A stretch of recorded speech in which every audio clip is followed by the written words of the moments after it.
Hello everyone, and welcome back to Haunting Words. If you found this video, you're probably looking for something to help you drift off to sleep. And I'm here to deliver. But before we begin, take a moment to like this video and subscribe to the channel. Now, get comfy, turn off the lights, and let your mind wander as I take you through tonight's story. It was the summer of 2013, and I was a fresh graduate, working as an intern at a regional hospital nestled in a quiet part of town. The building wasn't anything special to look at, a plain brick structure that had seen better days.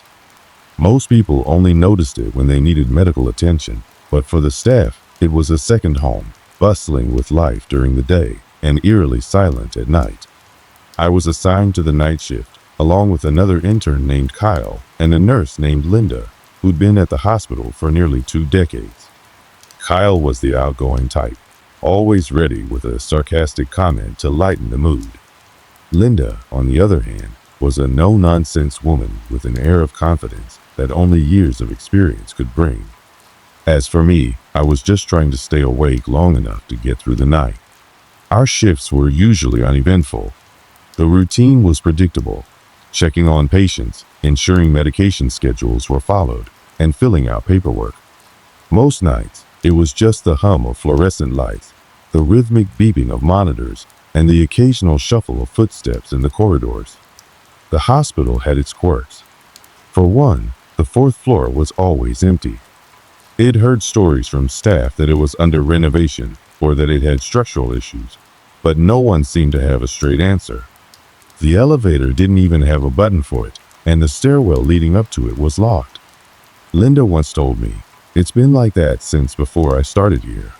Don't bother asking too many questions." Her tone suggested I should leave it at that. The cafeteria was another oddity. Located in the basement, it had this heavy, stale air about it that made me uneasy every time I went down there. The food was standard hospital fare, but it wasn't the menu that bothered me. There was something about the space itself, the way sounds seemed to echo more than they should, or how the old vending machine in the corner would occasionally whir to life, even when no one was near it. Kyle and I would sometimes joke about the place, calling it the dungeon, but I never told him how much I hated going down there alone. There was always this sense that I wasn't entirely by myself, even when I clearly was. Life outside the hospital was uneventful too. I lived in a tiny apartment about 10 minutes away, nothing fancy, but close enough to get home quickly after a long shift. My evenings, or rather my mornings after work, were spent trying to unwind with a book or a show before collapsing into bed. Kyle and I occasionally grabbed coffee before heading home, chatting about everything from sports to the latest horror movies. Linda often stayed behind after her shift, reviewing files or tidying up the supply closet. Old habits, she'd say when I asked her why she didn't just go home. It was easy to tell she had a deep attachment to the hospital, though she rarely spoke about her personal life. Looking back now, those nights seemed so ordinary, monotonous even. We laughed, we complained about the hours, and we kept each other awake during the long, quiet stretches of the night. I never imagined how quickly that normalcy would unravel, or how deeply those events would stay with me. That night started like any other. I arrived a little before 8 p.m., sipping on a cup of cheap coffee as I made my way through the parking lot. The sun was just dipping below the horizon, painting the sky in shades of orange and purple. Inside, the air conditioning hummed softly, and the faint scent of disinfectant filled the halls. I signed in, greeted Linda with a nod, and found Kyle already munching on a candy bar in the break room. "Ready for another thrilling night of paperwork?" he joked, tossing me a granola bar from his bag. We spent the first few hours going through the motions, checking charts, responding to the occasional call light, and chatting about plans for the weekend.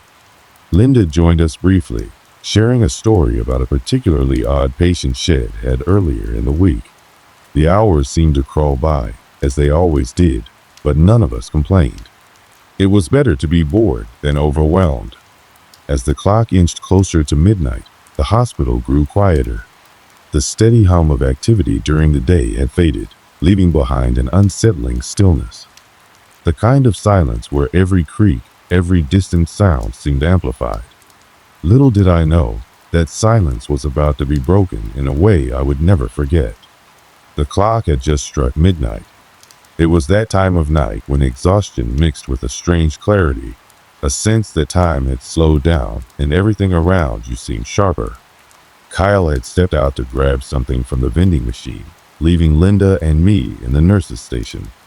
I was going through patient charts, barely staying focused, while Linda was typing away at the computer, her fingers clicking rhythmically against the keys. The first sign of something unusual was faint, so faint that I might not have noticed it if Linda hadn't stopped typing. It was a sound, distant and muffled, like someone whispering just out of earshot. I paused, tilting my head toward the hallway.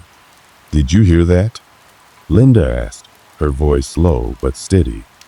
I shook my head at first, unsure of what she meant, but then I caught it too.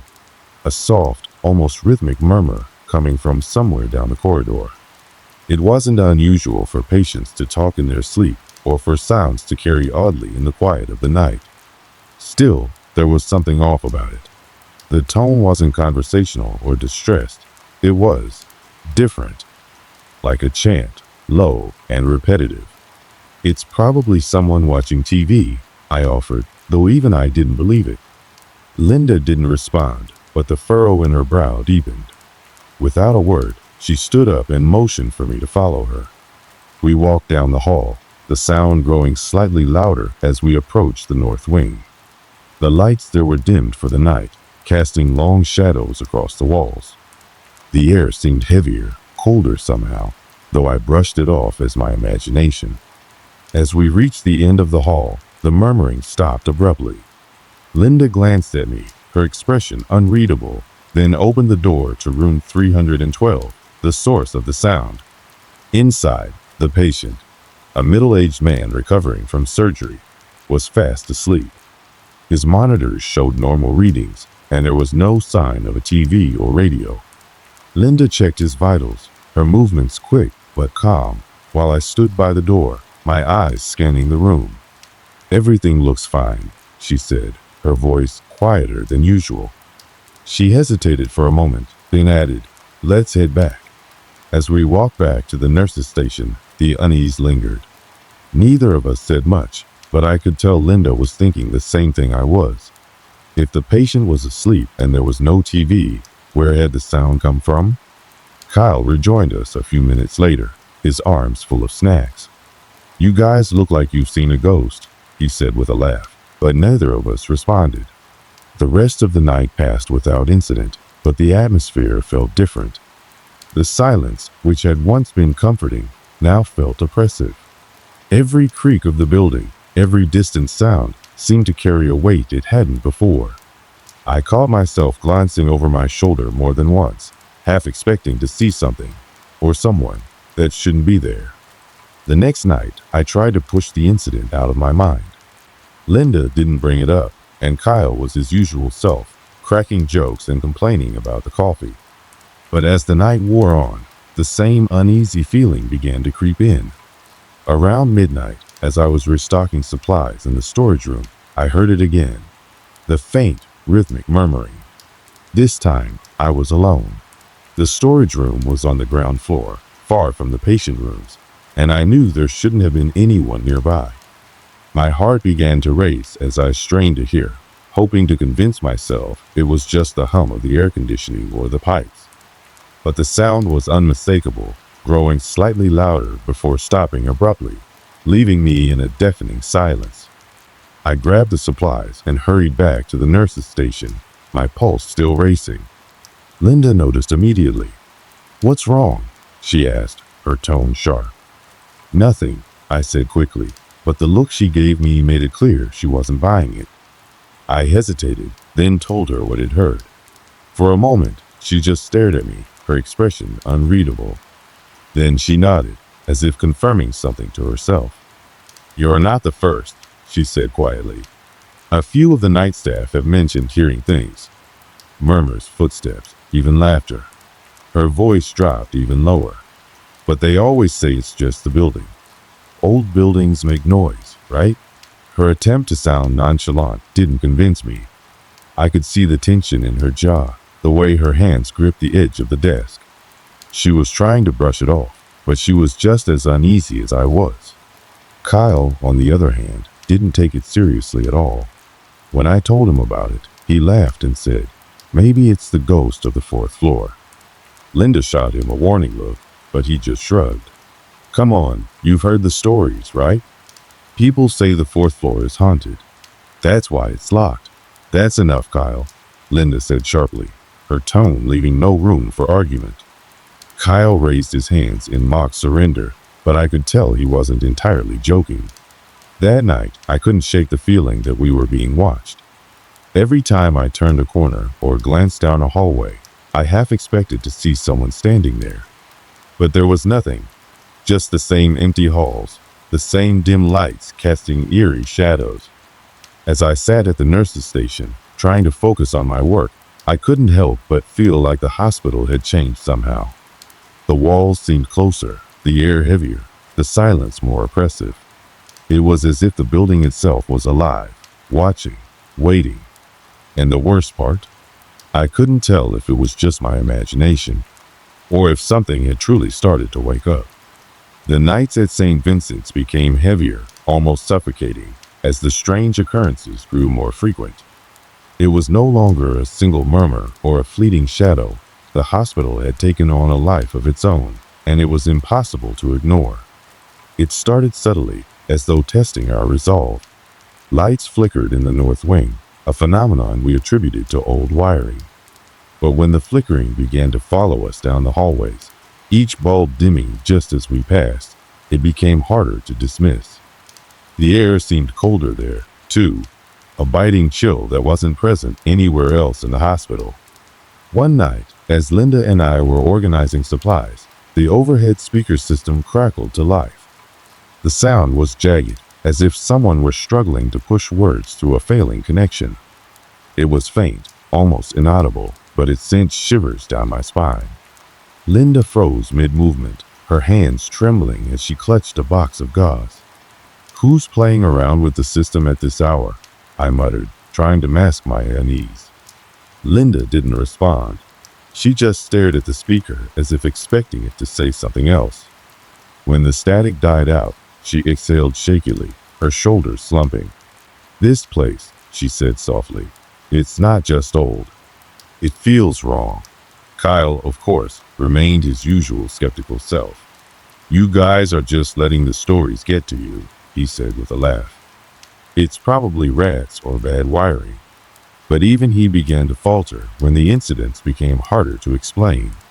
The sound of footsteps became a regular occurrence, echoing through empty hallways at all hours of the night. At first, we thought it was just one of the staff making rounds, but every time we checked, the halls were deserted. One night, as Kyle and I were doing a routine check, we heard heavy, deliberate steps coming from the stairwell leading to the fourth floor. "Let's check it out," Kyle said, though I noticed his usual bravado had dimmed. We climbed the stairs cautiously, each step creaking underfoot. The air grew colder the higher we went, and by the time we reached the door to the fourth floor, I could see my breath misting in front of me. The door was locked, as it always was, but the footsteps didn't stop. They grew louder, circling us, though we could see no one. Kyle banged on the door. "Is someone in there?" he called, his voice more uncertain than he'd ever heard it. The footsteps stopped abruptly, leaving a silence so thick it felt like the air had been sucked out of the stairwell. We didn't wait around to see what would happen next. The patient in room 312 was discharged one evening, and the room was left empty. That night, as I was walking past, I caught movement out of the corner of my eye. I turned, expecting to see a reflection in the glass, but there was no one there, only the empty bed and the sterile white walls. I kept walking, telling myself it was just a trick of the light. But then I heard it, the murmuring. It was faint at first, but as I stood frozen outside the door, it grew louder, more insistent. My pulse raised as I slowly pushed the door open, half expecting to see someone, or something, waiting inside. The room was empty. I bolted out of the room, nearly colliding with Linda in the hallway. "What's wrong?" she asked, her voice sharp with concern. "There's something in there," I said, struggling to catch my breath. "You're overworked," she said, but there was no conviction in her voice. We also found stories from former staff, accounts of strange sounds, shadows, and a persistent feeling of being watched. One nurse had even quit abruptly after claiming to see a figure standing at the end of a hallway, its face obscured. The more we learned, the more uneasy we became. It wasn't just the fourth floor, the entire hospital seemed to carry the weight of its history. The breaking point came a week later. Linda and I were doing rounds when the lights in the north wing began flickering again. This time, they didn't stop. The bulbs dimmed and brightened erratically, casting long, distorted shadows on the walls. And then we saw them. I nodded, too terrified to speak. We ran back to the nurse's station, too shaken to speak. Kyle found us there, our faces pale and our hands trembling. For once, he didn't crack a joke. "What happened?" he asked, his voice low. Neither of us could answer. The night that everything came to a head was one of those oppressive evenings when the hospital felt more like a tomb than a place of healing. The air was thick, almost suffocating, and an unsettling silence hung in the corridors. Even Kyle, who normally brushed off the strange events, seemed subdued, his usual quips absent. Linda and I exchanged uneasy glances as we prepared for another overnight shift. The incident began around 2 a.m., the hour when the hospital was at its quietest. I was at the nurse's station, checking charts, while Linda organized supplies in the storage room. Kyle was on his usual rounds, though the tension in his voice over the radio hinted that he wasn't as carefree as he liked to pretend. The first sign of trouble came when the overhead lights in the south wing began to flicker again. This time, the flickering wasn't random, it was rhythmic, almost deliberate, as if someone or something was controlling it. The hair on the back of my neck stood up as I watched the lights blink out one by one, the darkness creeping closer to the nurse's station. I grabbed the radio. "Kyle, are you near the south wing?" "Static!" "Kyle, come in." I tried again, my voice tinged with panic. More static. Then, faintly, his voice crackled through. "On the fourth floor." My blood ran cold. The fourth floor had been sealed off for decades. Linda returned to the station just as I dropped the radio. "What's wrong?" she asked, her eyes wide with concern. "Kyle's on the fourth floor," I managed to say. Her face paled. "That's not possible. The door's locked." I grabbed a flashlight and started toward the stairwell, Linda close behind me. The air grew colder with each step we climbed, and by the time we reached the fourth floor landing, our breaths were visible in the dim light. The door to the fourth floor, which was always locked, was ajar. But I couldn't leave Kyle. Pushing the door open, we stepped into the darkness. The fourth floor was unlike anything he'd ever experienced. The air was heavy, almost suffocating, and the silence was absolute. Our footsteps echoed eerily as we made our way down the hallway, the beam of my flashlight cutting through the darkness. "Kyle," I called, my voice barely above a whisper. No response. Then we heard it, a low, guttural moan that sent shivers down my spine. It came from the far end of the hallway, where the light didn't reach. Linda grabbed my arm. "We should leave," she said, her voice barely audible. But I couldn't. Not without Kyle. We pressed on, the moaning growing louder with each step. As we approached the last room on the left, the door creaked open on its own, revealing nothing but darkness inside. "Kyle?" I called again, my voice shaking. A figure stepped out of the shadows, and for a moment I thought it was him. But as the light from my flashlight fell on the figure, I realized it wasn't Kyle. The figure was tall and gaunt, its skin pale and stretched tightly over its bones. Its eyes were hollow, empty sockets that seemed to suck in the light. It moved with a jerky, unnatural motion, as though it wasn't used to its own body. Linda screamed, and the figure turned its head toward us, its mouth opening in a soundless scream. The air around us grew colder, and I felt an overwhelming sense of dread wash over me, paralyzing me where I stood. "Run!" Linda shouted, pulling at my arm. But I couldn't move. The figure started toward us, its movements slow but deliberate. The shadows in the room seemed to come alive, writhing and twisting as they reached for us. It was Linda who broke me out of my trance, yanking me backward and forcing me to turn and run. We stumbled down the hallway, the sound of the figure's heavy, shuffling footsteps following close behind. We found Kyle slumped against the wall near the stairwell, his face pale and his eyes wide with terror. He was muttering incoherently, his hands clutching at the floor as if trying to anchor himself to reality. "Kyle, we have to go," I said, grabbing his arm and pulling him to his feet. He resisted at first, his body stiff with fear, but Linda and I managed to drag him down the stairs. The sound of footsteps echoed behind us, growing louder and more frantic as we descended.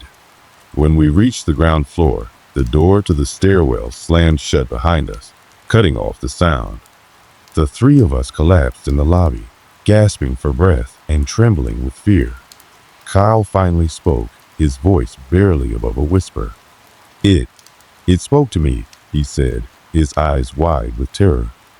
"It said my name." None of us could sleep that night. The hospital felt different, as though the encounter had awakened something that had been dormant for years. Kyle refused to talk about what had happened on the 4th floor, and Linda and I didn't press him. The next day, we reported the incident to the hospital administration, but they dismissed our claims as stress-induced hallucinations. The 4th floor was sealed off again, but the door never felt quite as secure as it had before. The morning after the encounter, the three of us sat in the break room, our nerves still frayed. Kyle hadn't said much since we had found him on the 4th floor. His face was ashen, his eyes bloodshot, and he avoided making eye contact. Linda sat next to him, her hands clasped tightly around a cup of coffee that she hadn't touched. I tried to focus on my charting, but my mind kept replaying the events of the night before. It was Linda who broke the silence. "We can't just let this go," she said, her voice low but firm. Kyle shook his head. "What are we supposed to do? No one's going to believe us." "She's right," I added, though my own voice was tinged with uncertainty. "We need to figure out what's going on up there. If not for us, then for the patients and staff." Kyle scoffed. "Are you hearing yourself? That thing, whatever it was, it wasn't human. We're lucky we made it out alive." He wasn't wrong. The memory of the figure's hollow eyes and the oppressive cold that followed us still made my skin crawl. But Linda was right too. Ignoring what had happened wouldn't make it go away. Over the next few days, Linda and I started digging into the hospital's history, looking for anything that might explain the strange events. The records were sparse, but what we did find painted a grim picture. The fire on the 4th floor had claimed the lives of several patients and staff members, but one story stood out. A man named Dr. Gerald Hayes had been working the night of the fire. According to the reports, he had been acting strangely in the days leading up to the incident, muttering to himself and avoiding his colleagues. On the night of the fire, he had been seen entering one of the patient rooms, but was never seen leaving. His body was never recovered, and some speculated that he had started the fire intentionally. The more we read, the more the pieces began to fall into place. The shadows, the cold, the figure. Could it be Dr. Hayes, trapped between life and death? With this new information, we debated what to do next. Kyle refused to have anything more to do with the 4th floor, but Linda and I felt compelled to return. We didn't know what we were looking for, but we knew we couldn't ignore the truth. Late one evening, when the hospital was quiet, we made our way back to the stairwell. This time, we came prepared with flashlights, a camera, and a small recorder. Kyle stayed behind, promising to monitor the radios and call for help if we didn't return. The 4th floor was just as we had left it, dark, cold, and eerily silent. But now, with the knowledge of Dr. Hayes' story, The space felt even heavier, as though it carried the weight of his torment. We started in the room where the fire was believed to have started. The walls were blackened with soot, and the air still carried a faint smell of smoke, even decades later. As we set up the recorder, Linda pointed out something I hadn't noticed before: scratches on the wall, as though someone had tried to claw their way out. "What do you think happened here?" she asked, her voice barely above a whisper. I didn't answer. I didn't have to. The room spoke for itself. As we reviewed the recordings later that night, we heard something that made our blood run cold. Amid the static, a faint voice could be heard, distorted but unmistakable. "Why didn't you save me?" Linda and I stared at each other, the weight of the words sinking in. Was it Dr. Hayes? A patient? Someone else entirely? We didn't know, and that was perhaps the most terrifying part. When we shared our findings with Kyle, he refused to listen. "I'm done," he said, his voice shaking. "I'm not going back up there. Ever." Linda and I couldn't blame him. The fourth floor wasn't just haunted. It was a wound that refused to heal. The hospital administration continued to dismiss our claims, chalking up the events to overwork and stress. The fourth floor was sealed off again, but Linda and I knew it was only a matter of time before the shadows stirred once more. Kyle transferred to another hospital shortly after the incident, and though we stayed in touch for a while, the strain of what we'd experienced eventually drove us apart. Linda and I continued to work at the hospital, but we never went near the fourth floor again. The memories were too fresh, the fear too real. To this day, I still hear that voice in my dreams. Why didn't you save me? It's a question I can't answer, and maybe I never will. Even now, years later, I find myself revisiting the events of those harrowing nights at the hospital. The fourth floor remains closed, its doors sealed as if locking away not just the physical remnants of a tragedy, but the whispers of those who never truly left. And yet, in my mind, those doors remain wide open, a haunting reminder of the inexplicable. The hospital is still operational, a bustling beacon of care for the community. Patients come and go, staff members take up shifts, and life continues as it always does. But there's an unspoken understanding among those who've been there long enough, a shared silence whenever the fourth floor is mentioned. Stories circulate, some embellished, some eerily accurate, but no one dares to challenge the eerie legacy of that part of the building. For me, the memories come in waves.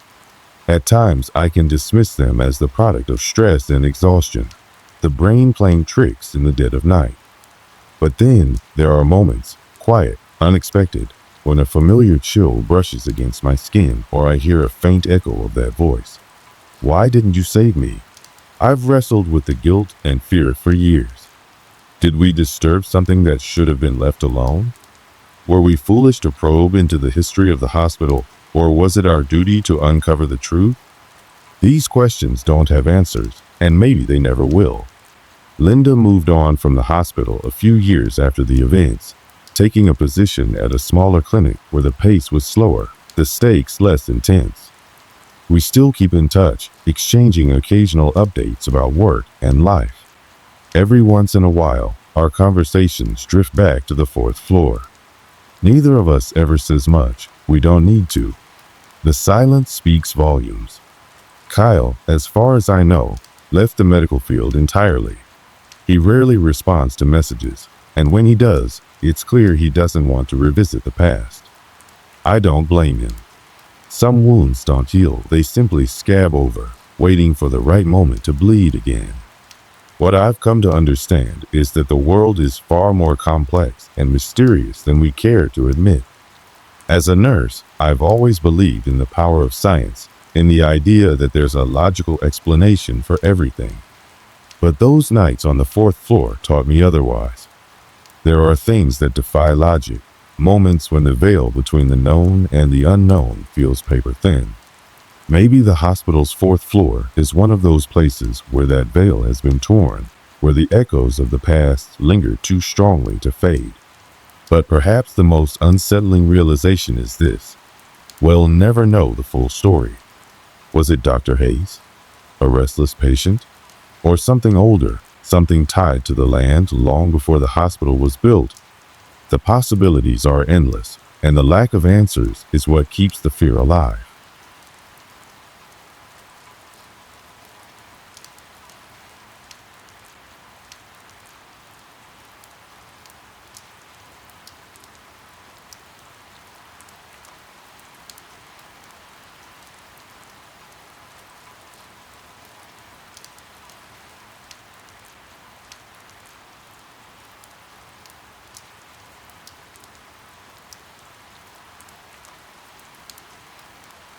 It was the summer of 2009. I was 23 and had just graduated from college.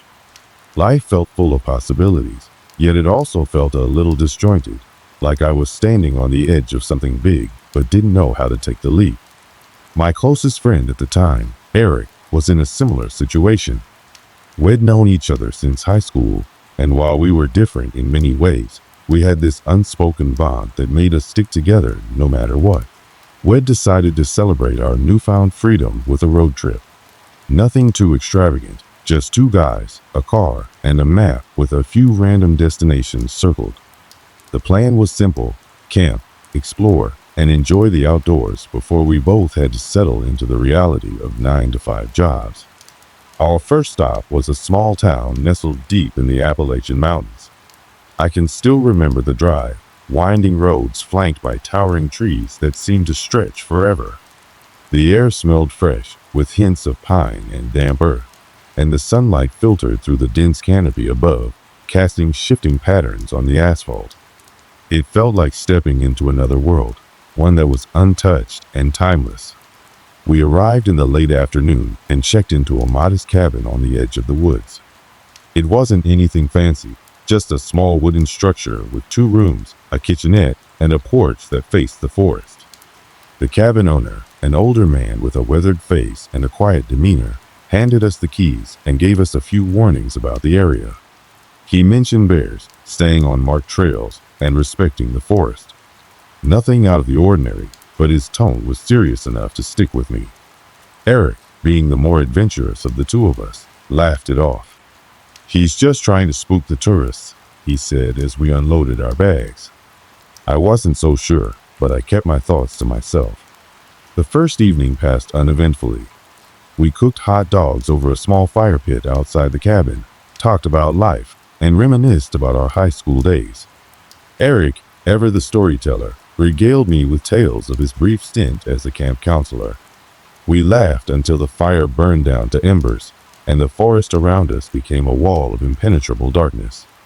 I'll admit, the silence out there was unnerving.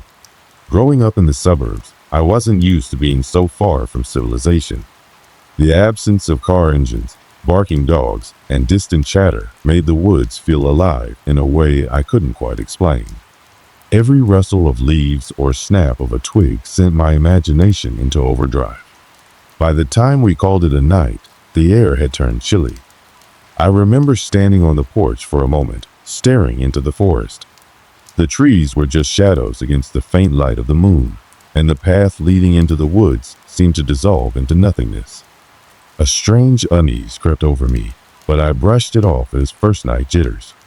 The next day, we decided to hike one of the nearby trails.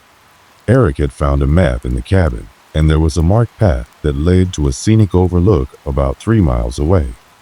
We packed water, snacks, and a flashlight, just in case, and set off mid-morning. The trail was beautiful, winding through dense woods with occasional clearings that offered breathtaking views of the mountains. We took our time, stopping to snap pictures and marvel at the sheer beauty of the place. Eric, as usual, was full of energy, pointing out interesting plants and making jokes about how we'd survive if we got lost. By the time we reached the overlook, it was early afternoon. The view was worth every step. Rolling green hills stretched out as far as the eye could see, dotted with patches of sunlight and shadow. We sat there for a while, eating our snacks and soaking it all in. For a moment, everything felt perfect. But as we started back, something shifted. The forest seemed quieter. The bird song that had accompanied us earlier was gone, replaced by an oppressive stillness. I noticed it first, but Eric waved it off, saying it was probably just the time of day. We made it back to the cabin by late afternoon, both of us tired but satisfied. The unease from earlier lingered at the edge of my mind, but I didn't bring it up. We spent the evening much like the first, cooking, talking, and trying to make the most of our little getaway. As the sun dipped below the horizon, the forest seemed to change again. The trees that had looked so inviting in the daylight now loomed like silent sentinels. The trailhead, visible from the porch, was a dark void that seemed to pull at my gaze. I couldn't explain it, but I felt watched. Eric must have noticed my discomfort because he suggested we stay inside that night. We played cards, drank soda, and tried to ignore the strange atmosphere that seemed to have settled over the cabin. That night, as I lay in bed, I couldn't shake the feeling that something wasn't right. The stillness outside was too complete, the darkness too absolute. I told myself it was all in my head, that I was letting my imagination get the better of me. But even as I drifted off to sleep, the unease remained, coiled like a serpent in the back of my mind. And that was just the beginning. The next morning started like any other. The sun filtered through the cabin windows, lighting up the wooden walls and casting warm patterns across the floor. Eric was already awake, busy making coffee with a little percolator we'd found in the kitchenette. "Rise and shine," he said, grinning as he handed me a cup. "Big plans today. I found another trail on the map." I groaned, not quite ready for another long hike. My legs were still sore from the day before, but Eric's enthusiasm was infectious. After breakfast, we packed our things and set out again, following a different trail that supposedly led to an old, abandoned fire tower. The forest was beautiful in the morning light, the sun streaming through the trees, and the air filled with the scent of pine and wildflowers. But as we walked, I noticed something strange. The bird song, which had been constant the day before, seemed sporadic. It was as if the forest itself was holding its breath, waiting for something. "Do you hear that?" I asked, stopping in my tracks. "Hear what?" Eric replied, looking back at me. "It's quiet." Eric shrugged. "It's nature, man. Sometimes it's loud, sometimes it's not." I wasn't convinced, but I didn't press the issue. We continued on, the trail winding deeper into the woods. As we walked, I couldn't shake the feeling that we were being watched. Every so often it glanced over my shoulder, but the trail behind us was always empty. About an hour in, we came across something odd. It was a small clearing, the ground littered with sticks and leaves, but what caught my attention was a pile of rocks in the center. They weren't just scattered, they were arranged, stacked in a way that seemed deliberate. Eric walked over, crouching down to get a closer look. "Weird," he said. "Do you think someone made this?" "Who else would have?" I replied, my unease growing. He picked up one of the rocks and turned it over in his hand. "Maybe it's just kids messing around. Or some kind of trail marker." I wasn't so sure. The stack had a precision to it, like whoever made it had taken their time. I felt a chill run down my spine, but I didn't say anything. We left the clearing and kept walking, but the mood had shifted. A little while later, we heard something, just a faint sound at first, like the rustling of leaves. It wasn't unusual, given that we were in the middle of the woods, but it seemed to follow us. Every time we stopped, the sound stopped too. "Okay, now I hear it," Eric said, his voice low. We stood there, listening. The forest was still, the only sound our own breathing. Then, there it was again, a soft rustling, coming from somewhere off the trail. "Probably an animal," Eric said, but I could tell he wasn't entirely convinced. "Maybe we should head back," I suggested, my voice barely above a whisper. Eric hesitated, but then he nodded. "Yeah, all right." As we turned around, I felt a wave of relief, like we'd made the right decision. But the feeling didn't last. The rustling followed us, growing louder and more deliberate. It wasn't random anymore, it was paced, like footsteps crunching through the underbrush. "Hey," Eric said, stopping suddenly. "If someone's out there, this isn't funny." His voice echoed through the trees. but there was no reply. The forest seemed to swallow the sound, leaving us in an oppressive silence. "Let's go," I said, my heart pounding. We walked faster, almost jogging, but the sound kept pace with us. My palms were slick with sweat, and every shadow in the forest seemed alive. When we finally reached the clearing with the stacked rocks, we stopped to catch our breath. But something was different. The rocks were gone, completely gone, as if they'd never been there. "What the hell?" Eric muttered, his eyes wide. I didn't have an answer. The clearing felt wrong, like the air itself was heavier. My chest tightened, and I could feel the panic rising. "Let's get back to the cabin," I said, my voice trembling. Eric nodded, and we took off down the trail. By the time we reached the cabin, we were both out of breath, our faces pale. Once inside, we locked the door and pulled the curtains shut. Eric tried to laugh it off, saying it was probably just our imaginations or some harmless pranksters in the woods. But I could tell he didn't believe it any more than I did. We spent the rest of the day inside, too shaken to venture out. Every so often, he'd glance out the window, half expecting to see something or someone standing at the edge of the forest. That night, as we sat in the dim light of the cabin, the unease from the trail still lingered. Neither of us said much, and when it was time to go to bed, I found myself staring at the ceiling for hours, my mind replaying the events of the day. At some point, I must have fallen asleep, but it wasn't a restful sleep. I woke up in the middle of the night to a faint tapping sound, like someone was knocking on the cabin wall.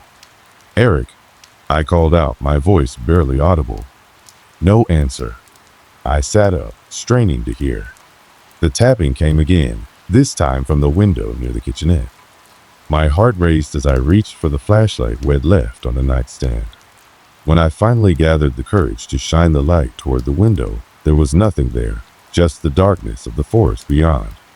I lay back down, my heart pounding, and tried to convince myself it was just the wind or a branch brushing against the cabin.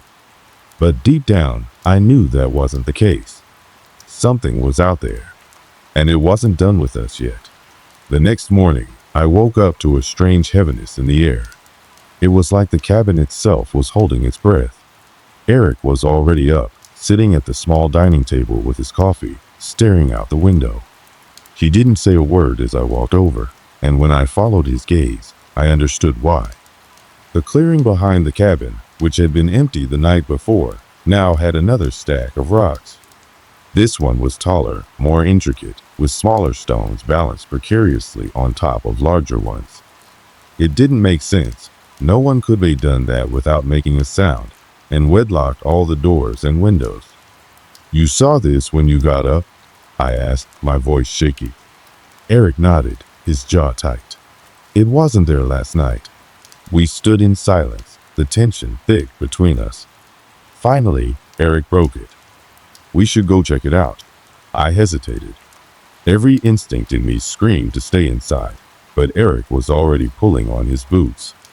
Not wanting to leave him out there alone, I followed. As we stepped outside, the cool morning air hit me, sharp and bracing. The forest was eerily quiet, no birds, no rustling leaves, just an oppressive stillness that made the hair on my neck stand up. We approached the stack cautiously, our boots crunching against the dirt. Up close, it was even more unsettling. The stones were arranged in a way that seemed deliberate, almost ritualistic. "This is weird," Eric said, bending down to examine it. He reached out to touch one of the stones, and I felt a surge of panic. "Don't," I said quickly. He looked up at me, confused. "Why not?" "I don't know," I admitted, "but it feels wrong." Eric sighed and straightened up, brushing his hands on his jeans. "All right. Let's just keep an eye out today, see if anything else happens." We spent the morning walking the perimeter of the cabin, looking for any signs of intruders, footprints, broken branches, anything. But the ground was undisturbed, as if no one had been there. By midday, the sun was high, and some of the tension had eased. We decided to head into town to grab supplies, thinking maybe some distance from the cabin would help clear our heads. The drive down the winding dirt road was uneventful, and by the time we reached the small general store, it almost felt like we'd imagined everything. The store was run by an older man with a weathered face and sharp eyes. As we paid for our groceries, Eric casually mentioned the strange events at the cabin. The man froze for a moment, his hand hovering over the cash register. "Where'd you say you were staying?" he asked, his voice low. "Cabin 6, near the East Trailhead," Eric replied. The man's expression darkened. "You boys be careful out there," he said, handing us our change. "That area's different." "Different how?" I asked, my stomach sinking. He shook his head, his lips pressed into a thin line. "Just don't go wandering too far off the trail." The ride back to the cabin was quiet, the man's words hanging heavy in the air. Neither of us wanted to admit it, but we both felt it. Something was wrong with that place. When we got back, the stack of rocks was gone. The clearing was empty, as if it had never been there. "Did you?" I started, but Eric shook his head. "No," he said firmly. "I didn't touch it." We stood there for a long moment, staring at the empty space. Then, without a word, we turned and went back inside. That night, the tension was unbearable. Every creak of the cabin, every rustle of the trees outside, set my nerves on edge. We tried to distract ourselves with a card game, but neither of us could focus. Around midnight, the tapping started again. This time, it was louder, more insistent, coming from multiple points around the cabin. It was as if something, or someone, was circling us, testing the boundaries. Eric grabbed the flashlight and stood by the door. "We need to see what's out there," he said. "Are you insane?" I hissed. "Do you want to sit here and wait for it to come in?" He shot back. Reluctantly, I grabbed the second flashlight and we stepped outside. The cold night air bit at my skin and the darkness was suffocating. The beams of our flashlights cut through the black, but the forest seemed to absorb the light, making it feel weaker than it should have. The tapping stopped as soon as we stepped out, leaving only silence. We circled the cabin slowly, our flashlights sweeping the trees. Every so often, I thought I saw movement, shadows shifting just beyond the reach of the light. But when I looked directly, there was nothing. When we reached the clearing, we froze. The stack of rocks was back, taller than before. And this time, there were symbols etched into the dirt around it, strange, looping patterns that didn't look like any language you'd ever seen. Eric cursed under his breath. "This isn't natural." "No kidding," I muttered, my voice trembling. We backed away slowly, our flashlights trained on the clearing. As we did, the sound started again, a low, rhythmic rustling coming from all around us. It was subtle at first, but it grew louder, closer, until it felt like the forest itself was alive. "Go," Eric said sharply. "Back to the cabin. Now." We ran, the sound following us, growing louder with every step. By the time we slammed the door shut and locked it, I was gasping for air, my heart pounding in my chest. For the rest of the night, we sat in the living room, every light in the cabin on, the flashlight gripped tightly in my hand. The tapping didn't start again, but the oppressive silence was almost worse. As dawn broke, we finally allowed ourselves to relax, but the unease never left. We spent the day debating what to do, whether to stay or leave, but neither of us wanted to admit defeat.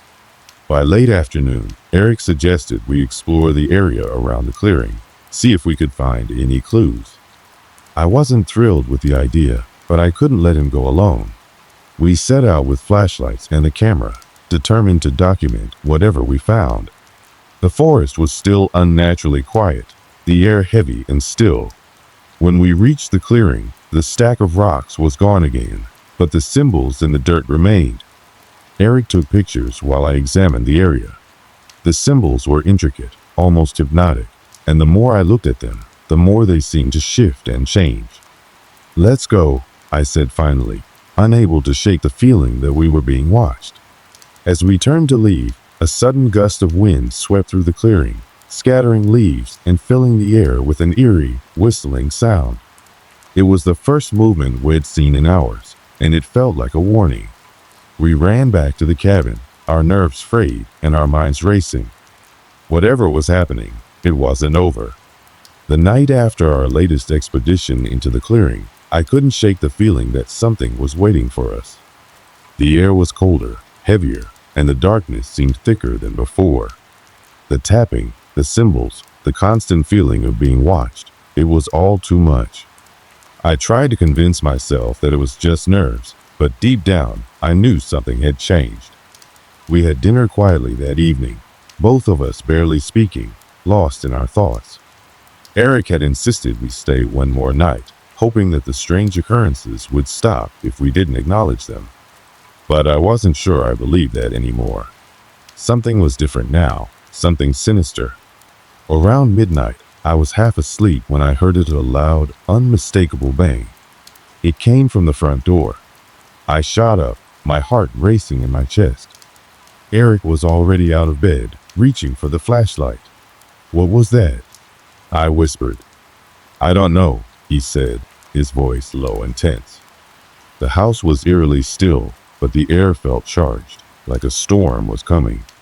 There was a palpable sense of anticipation, and for the first time, I was afraid to move. We both stood frozen, straining to hear anything over the pounding of our own hearts. Then, there it was again, another loud bang, followed by a scraping sound, like something dragging against the floor. "Stay here," Eric whispered, and before I could protest, he was already moving toward the door. I grabbed his arm, desperate to keep him from going out there. "No, don't open it. We need to leave." He looked at me with wide, determined eyes. "I have to know what's out there." With that, he wrenched open the door, and for the first time in what felt like forever, I was alone in the cabin. The room seemed to close in on me, the walls tightening, and the silence became unbearable. I waited, every second stretching on forever. Then, from the corner of my eye, I saw something move outside the window, a figure, tall and thin, its features hidden in the shadows. I gasped and stumbled back, but my legs wouldn't obey. My mind was screaming, but I couldn't make a sound. The figure didn't move like a person. It was jerky, unnaturally slow, like it was pulling itself along the ground. I could hear the scraping again, coming closer, but it wasn't from outside. The sound was inside the cabin. I turned, my breath catching in my throat. There, standing in the doorway, was the figure. Its body was shrouded in tattered rags, and its limbs were long and gnarled, like they hadn't been used in years. Its face, if you could call it a face, was covered in a dark, wrinkled mask, with deep-set eyes that seemed to pierce through the darkness. It was watching me. I couldn't breathe, couldn't move. I was paralyzed with fear. And then, just as suddenly as it had appeared, it was gone. I blinked, and the room was empty. The door was wide open, the cold night air rushing in. But the figure was gone. "Eric?" I called, my voice trembling. There was no answer. I moved slowly toward the door, my hands shaking.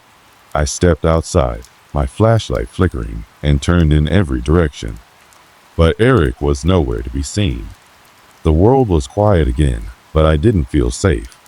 Something was wrong, horribly wrong.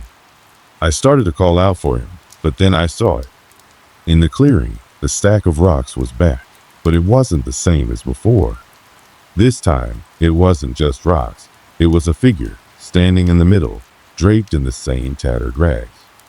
It was a silhouette, motionless, as if it were waiting for me. I didn't know what to do. Every instinct told me to run, to leave everything behind and never look back. But I couldn't just leave Eric out there, not when I knew he was somewhere in the woods, somewhere in danger. With my heart pounding in my chest, I grabbed the flashlight and stepped into the clearing. The figure didn't move, but the air felt charged, like the whole forest was holding its breath. I moved closer, my mind racing. What was it? What did it want? The figure shifted slightly, as if it knew I was there. I stopped in my tracks, my legs refusing to carry me any further. Then, with a sudden, jerky motion, it turned and pointed toward the woods. I didn't need any more prompting. I ran. The sound of footsteps behind me was unmistakable. But when I looked over my shoulder, no one was there. I couldn't shake the feeling that whatever was following me was closing in, getting closer with every step. I ran until my lungs burned, until my legs ached. And then, just as I thought I couldn't go any further, I saw him. Eric was standing in the woods, his eyes wide with terror, staring at something behind me. "Run," he screamed. "Run now." I didn't need to be told twice. I grabbed his arm and pulled him with me, ignoring the pain in my side, the exhaustion in my body. We sprinted back to the cabin, the sound of whatever was following us growing louder with each passing second. When we finally reached the door, I slammed it shut, locking it behind us. We collapsed onto the floor, gasping for air. But the silence that followed was deafening. The house was still. Too still. "What the hell was that?" I gasped. Eric didn't answer right away. He was staring at the window, his eyes wide with fear.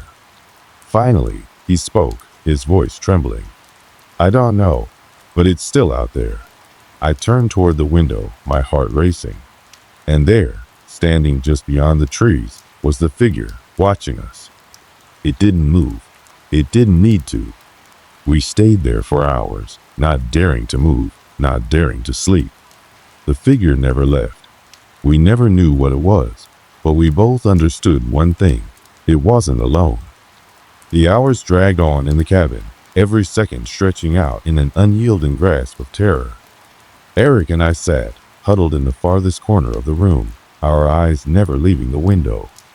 We dared not speak, each of us trapped in our own thoughts, paralyzed by the figure standing outside. The silence between us was suffocating, but neither of us could bring ourselves to break it. The weight of the moment hung over us like an unspoken truth. The figure, if you could even call it that, hadn't moved. It was just standing there, still as a stone, watching us. Its presence felt like a suffocating blanket, pressing in from every side. Every time I looked toward the window, I could feel its gaze piercing through the glass, searching for something it had lost. Or perhaps, waiting for something to happen. The fear in my chest was gnawing at me, growing by the minute. "What do we do?" I whispered, the words barely escaping my lips. I had no idea what the right answer was. Part of me wanted to run, to leave everything behind, to disappear into the night. But the other part, the logical part, knew we couldn't just abandon everything. Not after what had happened. Not when we knew we were being hunted by something that was far beyond our understanding. Eric's eyes were wide, his face pale. He was trying to keep his composure, but I could see the fear creeping up around his eyes. He had always been the more level-headed of the two of us, the one who found solutions in the most chaotic situations. But even he was struggling now. Whatever we were dealing with, it was unlike anything we had ever encountered before. "I don't know," he finally admitted, his voice hoarse. "I don't know how to fight this. I don't know what it wants." His words hung in the air between us, thick with helplessness. Neither of us had answers. We had no idea what was hunting us, why it had chosen us, or how to escape its relentless pursuit. The silence between us was broken by the soft rustling outside. My heart stopped. I strained my ears, trying to hear, trying to make sense of the sound. It wasn't the figure, it was something else. Something was moving in the trees. "It's not just watching anymore," I said, my voice barely more than a breath. I grabbed the flashlight and moved to the window, careful not to make a sound. I peered out, my pulse racing. And there, on the edge of the trees, I saw it. It wasn't the figure. It was something far worse. The shadows had taken form, many forms. They were moving together, almost as if they were one entity, a twisted mass of shapes. They seemed to flicker in and out of existence, their bodies twisting and shifting like smoke. There were too many to count, too many to understand. But the one thing that was clear was that they were all connected, linked by something unseen, something powerful. And it wasn't just one figure we were dealing with anymore. It was an entire force. I stumbled backward, my hand gripping the wall for support. "Eric, there's more of them," I said, my voice trembling. There's something out there, and it's not just one." He stood up immediately, moving toward the door. "We need to leave. Now." But as soon as he took a step toward the door, I grabbed his arm, pulling him back. "No," I said, my voice desperate. "We can't leave. Not like this. We have no idea what's waiting for us outside. We don't know what they want." He was right. There was no safe option. Whatever these things were, whatever they had become, they were closing in on us. We couldn't wait for it to escalate any further. If we didn't leave, we might never get out. But just as we moved to the door, the unmistakable sound of footsteps echoed in the hallway, and they were getting closer. "Hide," Eric hissed. "Now." We dove behind the old couch, huddling together as we heard the door creak open. The footsteps were deliberate now, slow and measured, as if it were savoring the moment. It wasn't searching for us. It knew exactly where we were. I could hear my heartbeat in my ears, louder than the footsteps, louder than everything else. Then the door clicked shut, and for a long moment there was nothing but the sound of our shallow breaths. The thing, whatever it was inside now. I could hear it moving through the cabin, its slow, rhythmic steps getting closer and closer to where we were hiding. I tried to swallow the fear that rose in my throat, but it was choking me. The air seemed thick, suffocating, and the silence between the steps only made it worse. The dread was growing with every passing second. Then, the figure appeared in front of us. I gasped and squeezed my eyes shut, my breath coming in sharp, shallow bursts. But when I opened my eyes again, it was gone. Just like that. I turned to Eric, confusion and fear swirling inside me. "What was that?" I whispered. "Did you see it?" Eric didn't answer. His eyes were fixed on the window, his face pale as he stared into the darkness. "It's gone," he whispered, barely audible. "But I think it's not over." I didn't know what to say. What could I say? How could I explain what we had just seen? With one final, terrifying look toward the window, Eric and I made the decision. We couldn't stay any longer. We couldn't outrun it, but we could at least try to survive. We grabbed our things, stuffed whatever we could carry into bags, and slipped quietly out the back door. The night air was bitter cold as we ran, not looking back, not daring to even glance behind us. Every sound, every movement in the trees made us jump. We were alone, but we knew we weren't. We didn't look back as we ran. The night swallowed us whole, its darkness so thick that it seemed to press against our skin, urging us to move faster, further away from the cabin and whatever was left of that place. The crunch of leaves beneath our feet was the only sound that cut through the otherwise dead quiet. But even that felt deafening in the oppressive silence that had settled over us. We didn't speak. There was nothing to say. The terror that had consumed us was too raw, too overwhelming to put into words. As much as I wanted to scream out all the fear and confusion that I felt, I couldn't. My body was moving on pure instinct, driven by a need to escape, to outrun whatever had followed us from the forest. "We need to keep going," Eric said, his voice hoarse. He didn't wait for me to respond, his footsteps quickening as he moved ahead. I fell and stepped beside him, both of us driven by a shared urgency, but we didn't know where we were going. We had no plan, no safe place to run to, no refuge. By the time the first light of dawn began to creep over the horizon, we had made it to the nearest town. It wasn't much, just a small, quiet place that barely had more than a handful of people, but it felt like a sanctuary. A place where we could catch our breath, where we could hide from whatever had been hunting us. We didn't tell anyone what had happened, not at first. Who would believe us? Who would understand the terror we had faced in that cabin, the unspeakable things that had been lurking just out of sight? We were still too shaken to even talk about it. It felt too unreal, too impossible to make sense of. But as the days passed, something began to change. It wasn't just the fear that lingered in our minds. It was the unshakable sense that we were being watched. At first, it was subtle. A passing glance in a crowd, the feeling of eyes on us when we walked down the street. I tried to ignore it, but it was impossible. The feeling was too familiar, too suffocating. It was the same sensation Whit had back in that cabin, like something was just beyond our reach, always lurking in the shadows. Eric and I talked about it in quiet, urgent whispers, our voices tinged with the same fear that had consumed us the night we fled. We both felt it, this presence, this weight that followed us. We couldn't shake it, no matter how far we went. It wasn't just in our minds. It was real. Whatever we had encountered in that forest, whatever had followed us into the town, it hadn't let us go.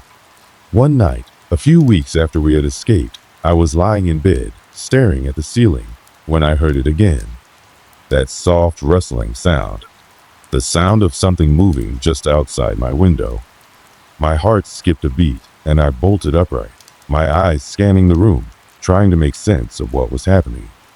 I didn't want to look out the window. I knew what I would see, but I had to. I couldn't help myself. Slowly, cautiously, I pulled back the curtains, holding my breath, bracing myself for whatever lay beyond. There was nothing, just the quiet, empty street lit by the glow of a lone street lamp. But as I turned to close the curtains, I caught a glimpse of something moving at the edge of the street, hidden in the shadows. A figure, just like the one from the forest. I froze. It didn't move like a person. It wasn't human. It was twisted, its form shifting in and out of focus, like it was never fully there. For a moment, I thought my eyes were playing tricks on me. But I knew what I had seen. My heart pounded in my chest, the blood roaring in my ears as I backed away from the window, my mind racing. It was here. Whatever it was, whatever force we had disturbed, it hadn't finished with us. It had followed us here, into this quiet town where we had hoped to find peace. I reached for my phone, my hands shaking. I needed to call Eric. I needed to tell him everything. But before I could even unlock the screen, I heard the sound again. The rustling, the faintest whisper of movement just outside my door. I didn't want to open it. I didn't want to see what was waiting for me on the other side. But I had to. I slowly stood up, my feet unsteady beneath me, and approached the door. Every instinct in my body screamed at me to run, to get out of there. But I couldn't. I couldn't leave. Not like this. I took a deep breath, steeling myself, and reached for the handle. And standing in the doorway was the thing from the forest. I couldn't breathe. My throat tightened, my body frozen in place. The figure didn't move. It just stood there, its form shifting like it was made of shadows, impossible to grasp. Its eyes, if you could even call them eyes, burned with an unnatural light, a cold, dead stare that sent a chill through my bones. It wasn't real. It couldn't be, but it was. I backed away slowly, my mind racing for some kind of answer, some way to make it stop. But there was nothing. No escape. No answers. Only this thing, standing before me, its presence suffocating the very air. Then, just as suddenly as it had appeared, it vanished. I was left standing there, breathless, heart racing, my mind reeling from the encounter. I could still feel its presence, though. It lingered in the air, in the very space around me, like a dark cloud that refused to dissipate. The town never felt the same after that. Neither did Eric and I. We left soon after, not knowing where we were going, only that we couldn't stay. Wherever we went, we would always be looking over our shoulders, always feeling like something was watching us from the shadows.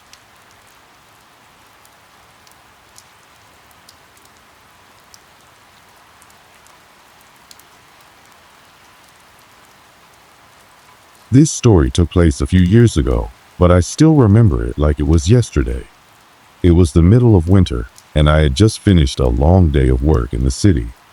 He'd taken the 11:45 p.m. train back to my small apartment in the outskirts. Normally, I loved taking the train. It gave me a moment to unwind, catch up on podcasts, and enjoy the quiet of the late hours when the world seemed to slow down. It wasn't often that I took the last train, but on that particular night, I had no other choice. As I stepped onto the platform, the chill of the night air bit at my skin, reminding me that the season had changed, and winter was settling in for the long haul. The station was practically empty, save for a few tired commuters who were also on their way home. The dim overhead lights flickered slightly, casting long shadows on the cold stone walls. The train, an older model, pulled into the station with a screech that seemed louder than usual, its metal wheels grinding against the tracks as it came to a halt. I didn't think much of it after all. Trains had always been a bit noisy. I climbed aboard, finding an empty seat near the window. The train wasn't as full as it usually was during the day, which was a bit of a relief. I settled in, took off my coat, and let the warmth of the train envelope me as I stared out the window at the passing city lights. The other passengers on board were all lost in their own worlds.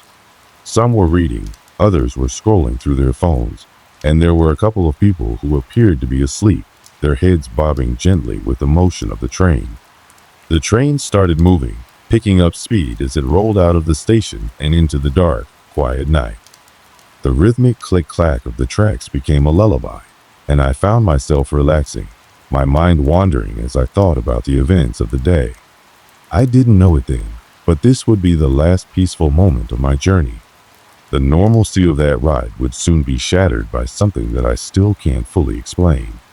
The train ride that was supposed to be a simple way to get home would turn into something far more sinister. As I sat there, watching the lights from the city fade into the distance, I was completely unaware of what was about to happen. I didn't know that this seemingly mundane train ride would lead me into an experience that would change my understanding of the world forever. It's funny how quickly things can shift, how something that feels so ordinary can turn into a nightmare in the blink of an eye. The train itself was an old one, the kind that had seen better days. The seats were worn, the fabric torn in places, but it had character. I liked that. There was something comforting about the imperfections of the train, the history that seemed embedded in its very structure. I had always found solace in the idea that this train had been running for years, carrying people back and forth through all kinds of weather and events without fail. It was a steady, reliable presence in my life, and I had always looked forward to the familiar rhythm of its journey. But that night, as the train sped through the dark countryside, I began to sense something off. It wasn't anything I could put my finger on at first, but there was a growing unease in the air, something that didn't quite sit right. I dismissed it at first. It was late, I was tired, and my mind was probably playing tricks on me. After all, I had always felt that trains had a kind of otherworldly presence, something about their constant motion, the way they moved through the night like giant, unstoppable beasts. But on that night, it was different. It wasn't just the usual feeling I got from the train. It was something deeper, something I couldn't explain. As the minutes passed, I glanced around the cabin. The other passengers seemed oblivious to any change. The two people across from me were still engrossed in their phones, their faces illuminated by the faint glow of their screens. The old man sitting in the corner was dozing off, his head nodding in rhythm with the train's movements. Everything seemed normal, even though a part of me knew something wasn't right. I tried to shake the feeling, telling myself I was just being paranoid. After all, I was on a train. There were people around me, the lights were on, and the world outside was still moving. But that nagging feeling, that sense of something watching me, wouldn't go away. Little did I know, I wasn't the only one who had noticed something strange that night. The first sign that something was wrong came when the lights flickered. It was subtle at first, barely noticeable. A brief, almost imperceptible blink of the overhead lights, and then they were back to normal. But there was something about it that struck me, something I couldn't quite place. It wasn't a typical flicker like the lights sometimes had when the train was about to pull into a station. This was different. It was as if the train itself had shuddered, as though it had momentarily lost its grip on reality. I glanced around the cabin, hoping to see that others had noticed the same thing, but nobody seemed to react. The two people across from me continued scrolling on their phones, oblivious to the brief disturbance. The old man in the corner was still snoring gently, his hand resting on a small leather bag beside him. I felt a little foolish for even thinking about it. It was just a flicker, nothing more. But then, just as I was about to dismiss it, it happened again. This time, it was more pronounced. The lights dimmed for a full second, and I felt a cold draft sweep through the cabin, despite the fact that the train's windows were all shut tight. The temperature dropped noticeably, and I shivered involuntarily. I pulled my coat tighter around my shoulders, instinctively looking toward the window to see if the wind had somehow gotten in. There was nothing, just the dark, barren landscape passing by in the night. Now I was starting to feel uneasy. I had traveled this route countless times before, and I had never once experienced anything like this. The train felt different, heavier, slower. The sounds it made as it sped along the tracks seemed hollow, as if the train wasn't quite fully there. I couldn't explain it, but the feeling of being watched was starting to return, this time stronger than before. I glanced again at the other passengers. The man across from me, still lost in his phone, had a slight furrow in his brow, as though he were sensing something as well, but wasn't yet fully aware of it. The young woman a few seats down was now fidgeting with the strap of her purse, her eyes darting nervously around the cabin, as if she couldn't quite settle. But the man in the corner, the one who had been sleeping, was still undisturbed. That's when it happened.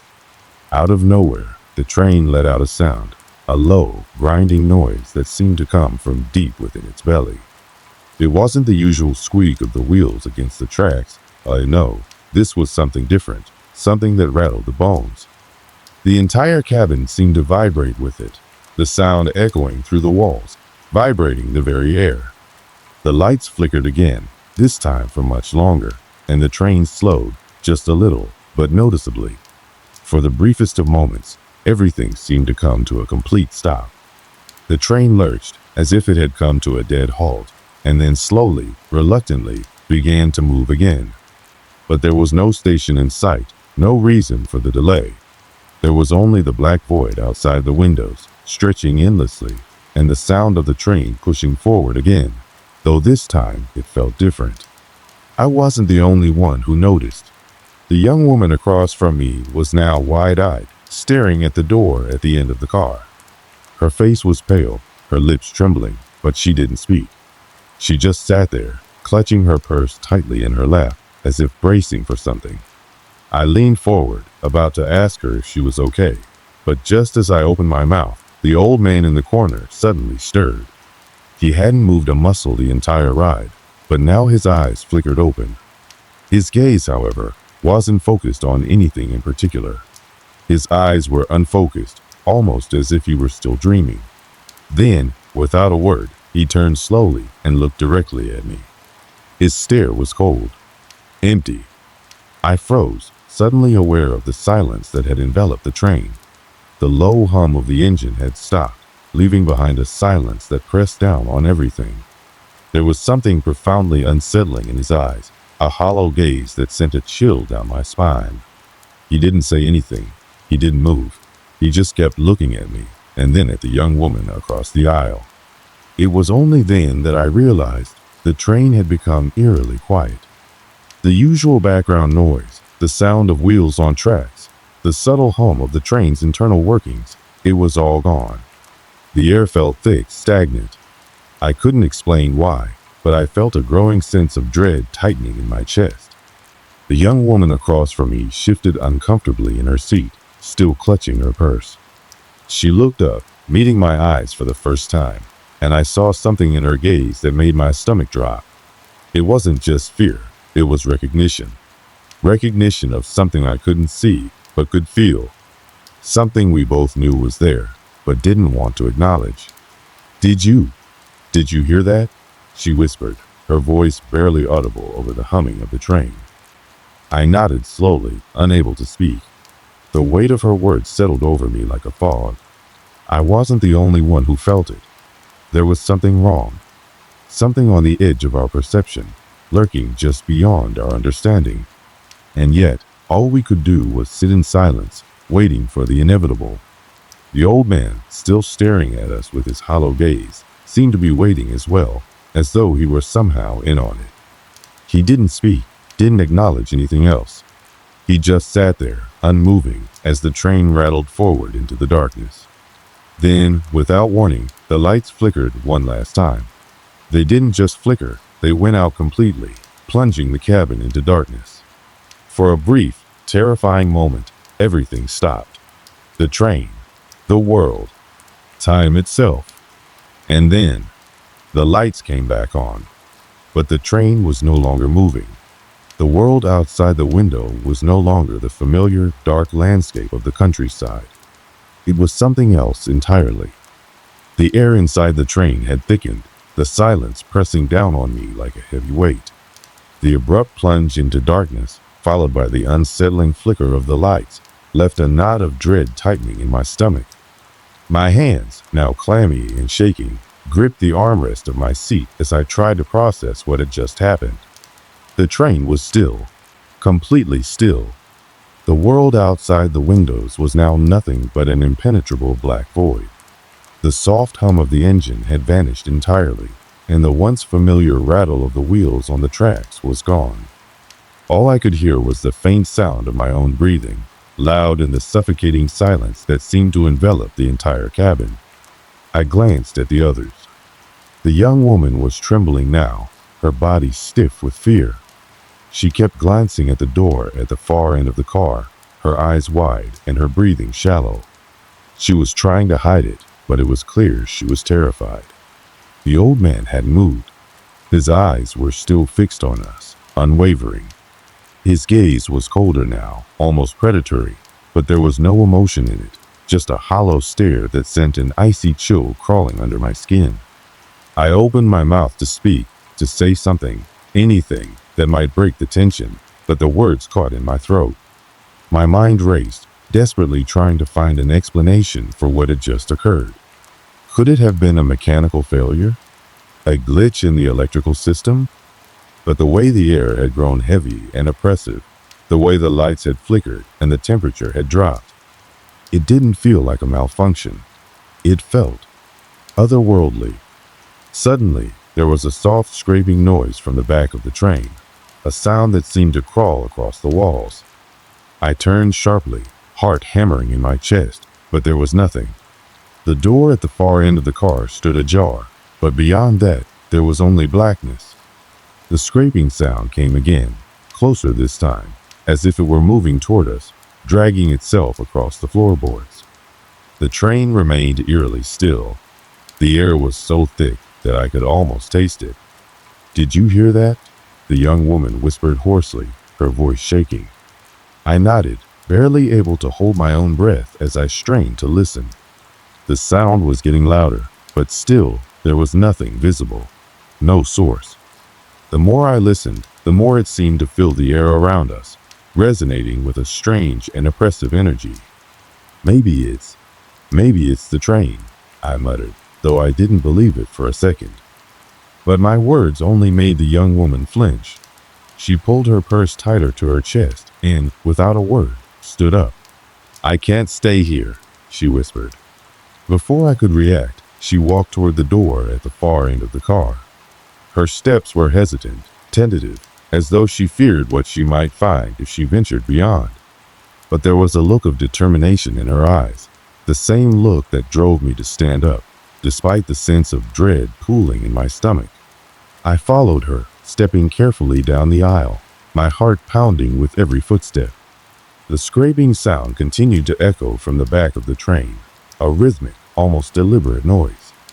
The air felt colder now, and I could see my breath forming in the dim light from the flickering overhead bulbs. The young woman reached the door first, her hand trembling as she gripped the handle. She paused, staring at the dark corridor that lay beyond. Then, without a word, she pulled the door open and stepped into the darkness. I hesitated, looking back at the empty seats behind me. The old man hadn't moved an inch. His eyes were still fixed on me, but now there was something in his expression that made my blood run cold. Something that made me feel as if I were being watched. not just by him, but by something else, something far darker. I forced myself to turn away and stepped into the corridor after the young woman. The passage was narrow, barely wide enough for the two of us to walk side by side. The lights here were dimmer, flickering in and out of existence as we walked. The train felt wrong. There was a subtle, almost imperceptible swaying, as though we were moving through something else entirely. The floor beneath my feet felt unstable, as though it were made of something less solid than metal. The scraping sound was growing louder, now a constant, rhythmic noise that seemed to pulse with every step we took. It felt like something was drawing nearer, closing in on us from the darkness. Where? Where is it coming from? I asked, my voice barely more than a whisper. She didn't answer. Instead, she reached for the next door, one that led into another car, and yanked it open. I could feel the coldness pouring out from beyond, as though the very air had been sucked out of the train and replaced with something far more sinister. We both hesitated at the threshold, staring into the darkened car. But before I could say anything, the scraping sound stopped, and an even more unsettling silence descended. The hairs on the back of my neck stood on end, and I felt a chill creep up my spine. Something was watching us. Something was waiting. Without thinking, I stepped forward, pushing through the door. The young woman followed closely behind, but I could feel her hesitation, her fear. Inside the car, the atmosphere was completely different. The lights were dim, the shadows too thick, and the air felt stagnant, like it had been trapped in here for ages. The car was empty. There were no passengers, no signs of life, only the oppressive silence that stretched out in all directions. I scanned the space, my heart racing in my chest. The train seemed to be stretching out endlessly before us, the flickering lights casting long, distorted shadows that made it hard to discern what was real and what wasn't. Then, from the corner of the car, a low, guttural noise echoed through the space. It wasn't the scraping sound anymore. It was a voice. A whisper, faint and unintelligible, but so chilling that it made the air seem to freeze in place. I froze, my eyes wide, searching the darkness for the source. The young woman gasped, her hand flying to her mouth in shock. "I heard that," she whispered. I nodded, unable to speak. It was impossible to ignore. The whispering had come from somewhere in the shadows, too close, too real. There was no question now, we were not alone. And then, in the farthest corner of the car, I saw it. A figure. It was shrouded in darkness, just a silhouette against the faint light. At first, I thought it was one of the train's employees, but as I squinted, the figure didn't move like a person. It was still, unnervingly still. A presence, waiting for us. My breath caught in my throat, and I took a step back, trying to drag the young woman with me. But she didn't move. Her eyes were locked onto the figure, her face pale with fear. I wanted to scream, to run, but my body refused to obey. All I could do was stand there, frozen, as the figure in the shadows began to step forward, its movement unnatural, slow and deliberate, like it was savoring our fear. And then, just as suddenly as it had appeared, it vanished. The figure melted back into the darkness, and the train seemed to exhale a collective sigh. The lights flickered again, and the entire car seemed to breathe with a life of its own. The air was thick with the scent of something rotten now, an overpowering stench that made me gag. I turned to the young woman, but she was no longer beside me. I didn't know where she had gone. The car was empty again, completely empty. And the whispers, the scraping, they were still there, pressing in from all sides. And that was when I understood. We weren't just on a train. We were trapped. The train had stopped moving. The lights above us flickered again, plunging us into another brief moment of darkness before they finally settled, casting their sickly yellow glow over the car. The air, once cold and oppressive, had now grown thick with an unbearable heaviness that seemed to make each breath feel like an effort. It was like the very train itself was holding its breath, waiting, anticipating something. I turned slowly, searching the shadows for any sign of movement, but the car was eerily still. The quiet was deafening. Even the sounds of the train seemed to have faded, as if the world outside had ceased to exist. My eyes darted to the young woman, but she was gone. I hadn't heard her leave, hadn't seen her move, but she wasn't standing next to me anymore. Panic surged through me, and I spun around, my breath coming in short, panic gasps. "Hey!" I shouted, my voice cracking. "Where are you?" No response. I called her name again, my voice growing more desperate, but the train only swallowed the words whole, leaving me with nothing but silence. I was alone, utterly, terrifyingly alone. Then the whispering began again. Soft, faint at first, like a breeze brushing past my ear. But as I strained to listen, the whispers grew louder, more distinct, until I could make out words. But not words I could understand. It was as though they were in a language I couldn't quite place, a sound too ancient and foreign to comprehend. And yet, I felt it, the weight of their meaning. It was as though they were pulling at something deep within me, some primal instinct that told me to run, to flee, to escape. But there was nowhere to run. Not anymore. I spun around again, trying to find the source of the whispers, but the car remained empty. The shadows seemed to twist, forming shapes that weren't quite human. I could feel something watching me, something unseen, but all around me, closing in with every passing second. And that's when it happened. The lights overhead flickered once more, plunging us into absolute darkness. The temperature dropped sharply, the air thick with a frigid cold that burned my lungs with every breath. I gasped for air, feeling the icy fingers of fear creep up my spine. My heart was racing, but I couldn't move. My body had frozen, paralyzed by the overwhelming sensation of being hunted. In the total darkness, I heard a sound, a dragging, scraping noise, coming from somewhere deep within the train. It was the same sound I had heard earlier, but now it was louder, closer. The rhythm was maddening, relentless, as though someone, was dragging itself toward me. The sound grew louder with each passing second, filling my ears, pounding against my skull. I swallowed hard, my hands trembling, but I couldn't move. I couldn't look away. And then, in the silence that followed, the scraping stopped, and a voice, low and guttural, broke the stillness. "I know you're here." I froze. My blood ran cold.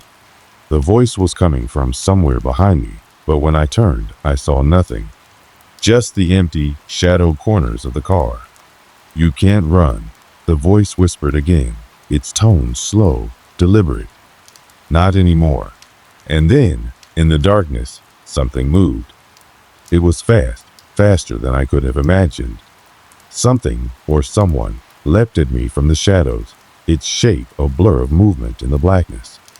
I tried to scream, but the sound caught in my throat as I was thrown to the floor, a cold, weighty presence pressing down on me. The stench was overwhelming, rancid, like something long dead. It filled my nostrils, burning my senses. I could feel its breath, hot and wet, against my skin. I fought back, thrashing against the unseen force that held me down, but it was futile.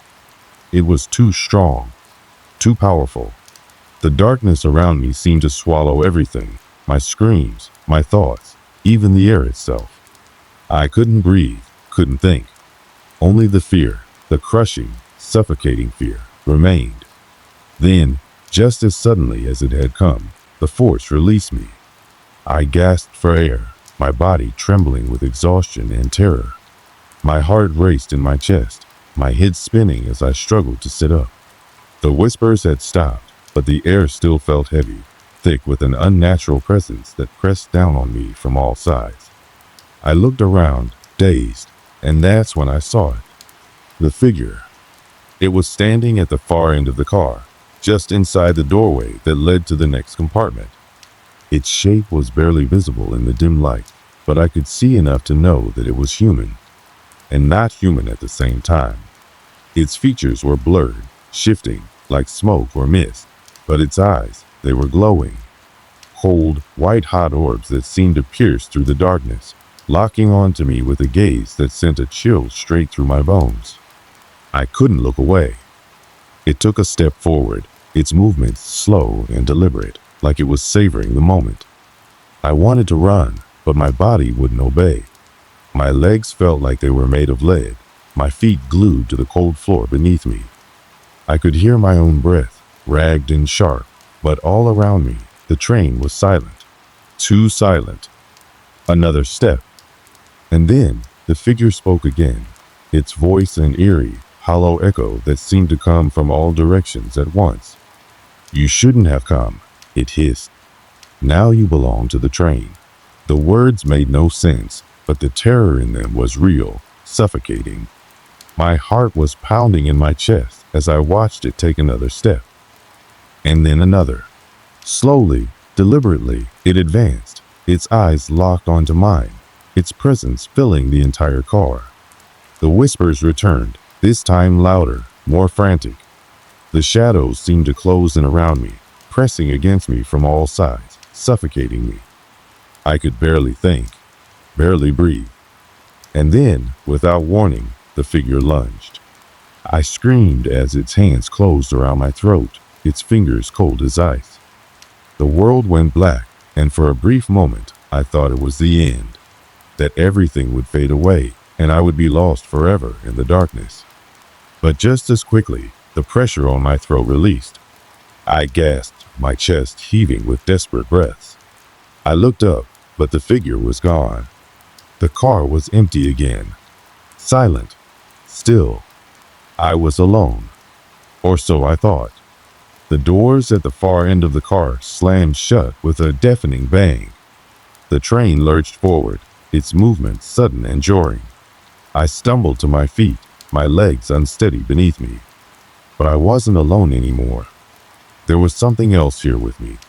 Something far worse than the darkness. Something far older.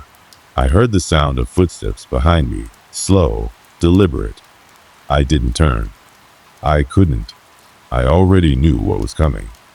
I stumbled down the aisle, every step a struggle, as if the very air itself was fighting against me. I had no idea where I was going or what I was doing. I only knew that I needed to get out.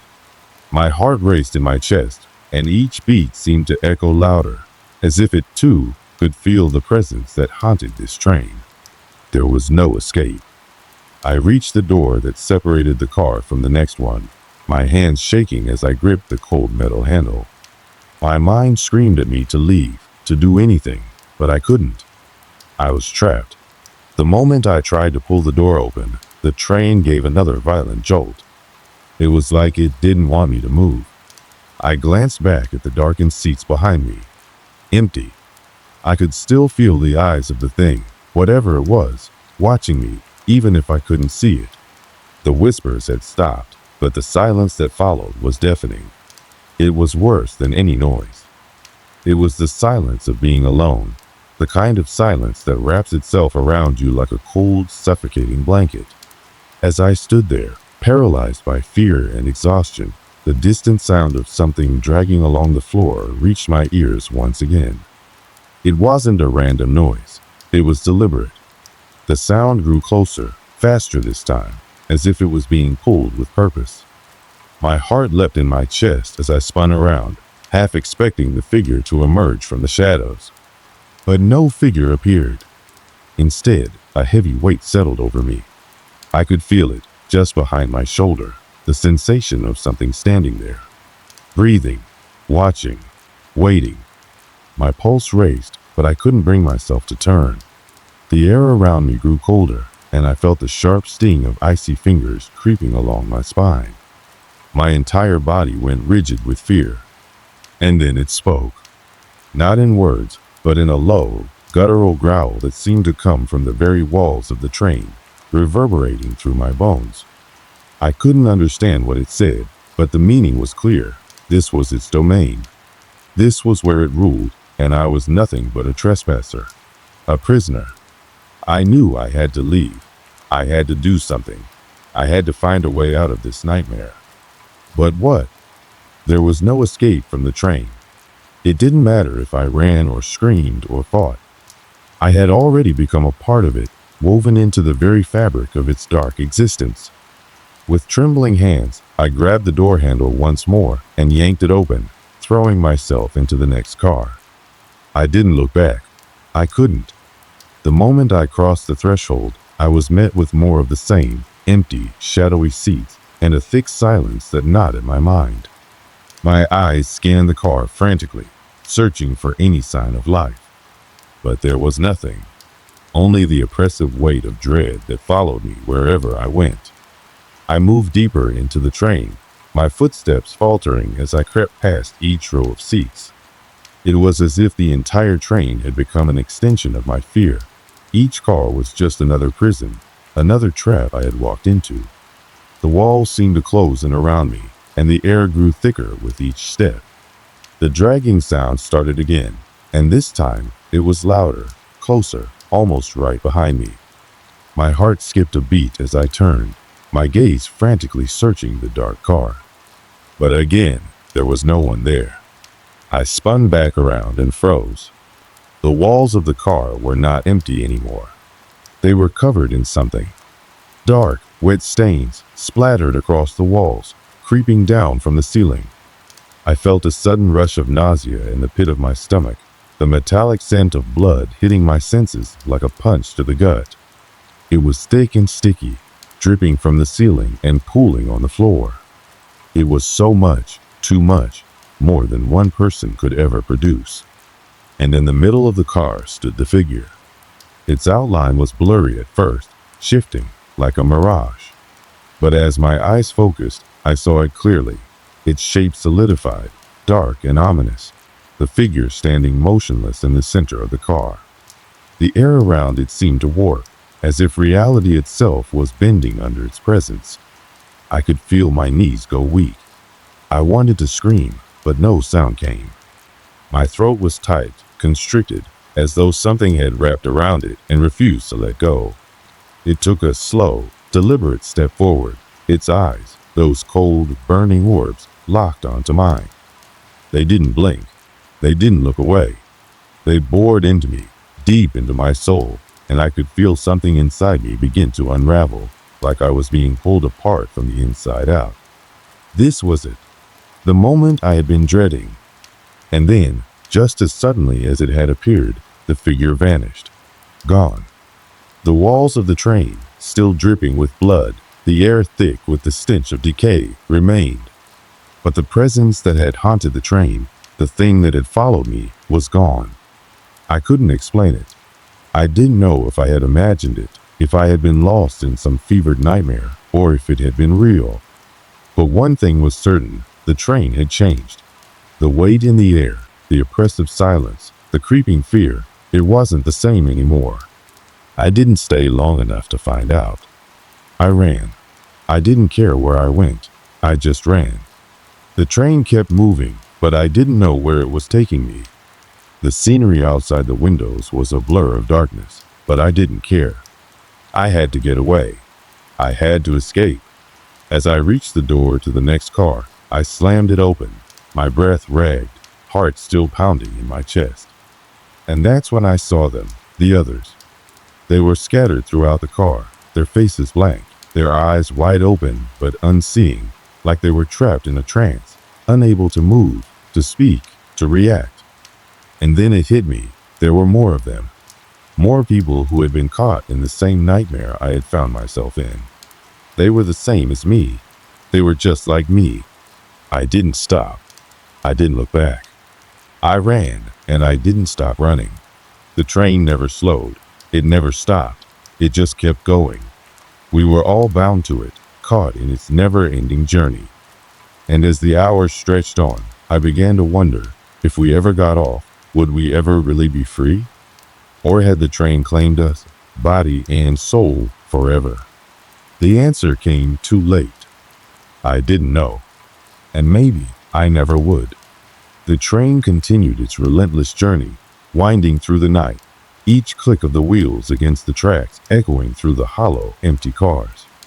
I couldn't be sure of how much time had passed since I had fled from the creature that haunted the train, or how long I had been running from whatever it was that had tried to drag me into its dark world.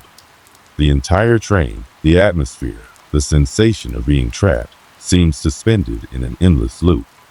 There was no end in sight. As I sat in the corner of the train, my back pressed against the cold, unyielding wall, I tried to piece together what had happened. What had I seen? Was I losing my mind, or was there something real, something evil, truly haunting this place? The images of the figure, of the blood-smeared walls, and the eerie silence that followed me everywhere were still fresh in my mind. Every time I closed my eyes, I could still feel the oppressive weight of its presence pressing down on me, as if it had never really left. The sounds of its dragging footsteps echoed in the back of my mind, growing louder with every passing second. I tried to speak to the others, the people who had been trapped here with me, but they had become more and more distant. Their faces were blank, their eyes unblinking, as though they were stuck in a dream, unable to wake up. There was no conversation, no acknowledgement of my presence. It was as if they had been turned into husks, their souls lost in the same darkness that had swallowed me whole. They had stopped moving, stopped reacting. It was as if the train had drained them of everything that made them human, and now they were nothing more than silent, lifeless shells. I wondered if I, too, would succumb to the same fate. Would I, too, be swallowed by this relentless nightmare, lost forever to the train's cursed journey? Or would I somehow find a way to break free? The fear in my chest never subsided.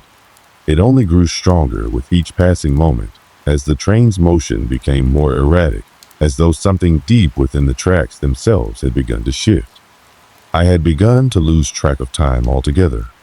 The outside world was a blur of darkness and passing lights, like I had entered a void where no rules applied. The hum of the train, the rattle of its wheels, and the occasional creaking of the metal was all that kept me grounded in this reality, or was it still reality? What terrified me the most wasn't the figure I had encountered, or the blood-stained walls that had appeared out of nowhere. What frightened me was the growing sense that I might never escape, that I might be trapped in this hellish ride forever. I walked the length of the train again, determined to find a way out, desperate to find some escape, but each door I opened led to another empty car. The walls seemed to stretch endlessly, and the darkness inside each compartment felt like it was closing in on me.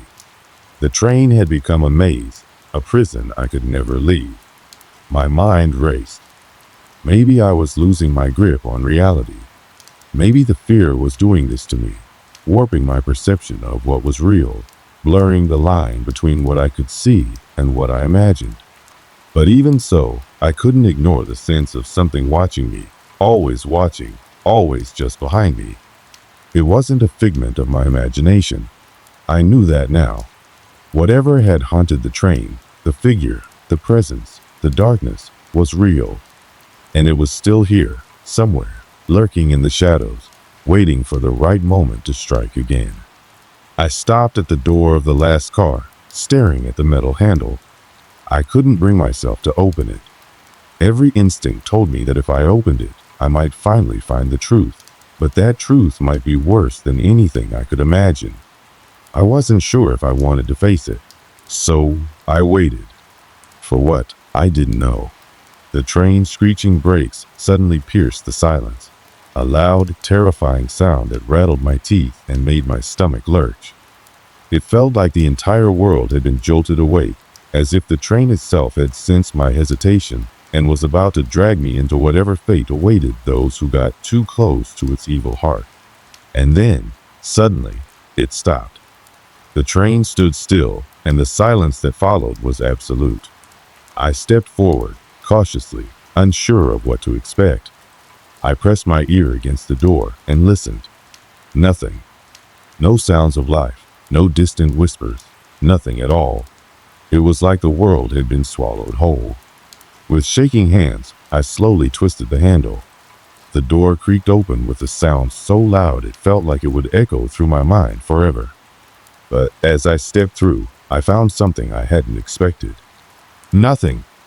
The train car was completely empty. No passengers, no figure. No bloodstains on the walls. Just a plain, silent car, exactly the same as the ones I had walked through hours ago. I blinked in confusion. Could this be the end? Had I escaped? Was it over? But even as the thought crossed my mind, I felt the weight on my chest return. The fear, the dread, the unshakable sense that something was terribly wrong. And that's when I heard a sound, faint at first, but growing louder, as if from far down the hall. The dragging sound, the low, guttural growl, the footsteps. I turned, but there was no one there. The figure wasn't visible. It had no form, but I could feel it, closing in on me. I wasn't alone, not anymore. And as the train began moving again, picking up speed, I realized that it had never really stopped. The journey was never over.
It was a few years ago, back when I was traveling for work, that I found myself in a situation I could never have prepared for.